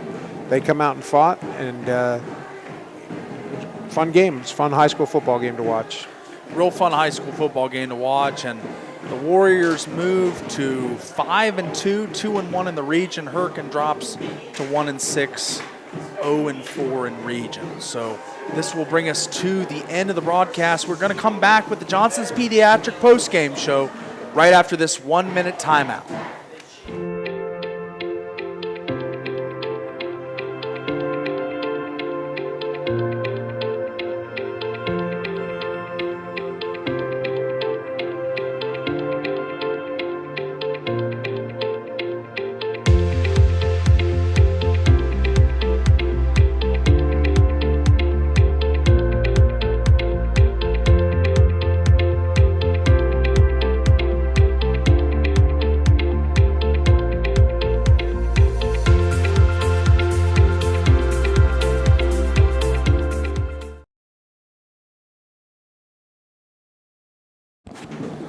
Welcome into the Johnson's Pediatric postgame show. Dr. Cody makes your kids feel right at home. Johnson Pediatrics always has the new patient special. Cleaning, exam, and x-rays for just $79. Call 435-656-0511. And we are inside the Johnson's Pediatrics postgame show. Wanted to give out the awards tonight. We're going to have an abbreviated postgame show, but we wanted to make sure all the awards are given out. As the defensive play of the game, brought to you by Mountain Land Supply, featuring Bryant, Southern Utah's premier heating and cooling systems for your home or commercial property. Bryant, whatever it takes. What are you thinking on this one? I think we're both in line. Yeah, it's got to be Trayvon for the pick six that changed the whole landscape of the game. And for anyone that missed that play, it was just a simple swing pass set up by the Hurricane Tigers. They were looking to just get 3-4 yards in the flat, and the route was jumped by Trayvon, and he ran it back to the house, outran the quarterback, Dylan Gabriel, for the touchdown. All right, we're going to go with the big hit of the game, brought to you by Dealer Collision. Proud sponsor of Region 9, minor collision to major accidents. Dealer Collision will repair your vehicle right. And I want to say it's going to be Tag Goobler. He just made so many big hits in the backfield, right at the line of scrimmage. I mean, he was everywhere all the time. We could name 3 or 4 of his hits that are candidates for the Mountain Land. Yeah, when you go through the stats and look at tackles for loss, I bet he's got 3 or 4. So he made a huge impact on defense. All right, we'll jump to the AWP Playmaker Play of the Game. See the local boys, the playmakers in the appliance industry at AWP Quality Selection and Price across the freeway from the Bloomington Walmart. Buy, direct, and save. I think my Playmaker Play of the Game, I'm going to give a little love to the Tigers here. How about that long ball from Gabriel down the sideline? That was one of the prettier passes I'd seen from the Tigers all season long, and that's going to be my candidate for the Playmaker Play of the Game. What's yours, Paul? I agree with you. That long play down at the, put it right on his receiver's hands at the 2-yard line for a touchdown. So he proved that he can throw that long ball, and it looked great. So I don't have any problem with that. You're in line with me there, all right? And now we're going to go to the Hearst Ace Hardware Player of the Game. Ace is the place. Visit Hearst for a variety of products and prices that please 2 locations, the Big A Boulevard and Bluff and St. George, and on Main and Cedar City. Player of the game for me, it's easy. It's Tank Kelly. He had 3 touchdowns passing, a ton of yards rushing, was a constant force in the offensive game plan. I think this is easy. Are you with me there? Yeah, his ability to keep the rhythm of their offense going and make big plays, make plays with his feet when he had to. He was the difference in the game. Hurricane hung in there, but he was just relentless. Absolutely. And made plays all over the field. And lastly, our Jersey Mike's sub of the game, a sub above the rest. Get it Mike's way. Stop by St. George Jersey Mike's today, right by Chick-fil-A on Bluff Street. Let me think here. The sub of the game is going to be Joseph Smith. We saw him in mop-up duty. Yep. He was really, really solid coming in for the Snow Canyon Warriors after the kind of game had been decided a little bit. Yeah, he came in and provided a spark. Yeah, running hard, running behind his shoulder pads, delivering a blow as a quarterback when 9 yards down the field. So, you stand around the whole game hoping you get a chance to come in, and a kid like that comes in and proves that he's worth waiting for.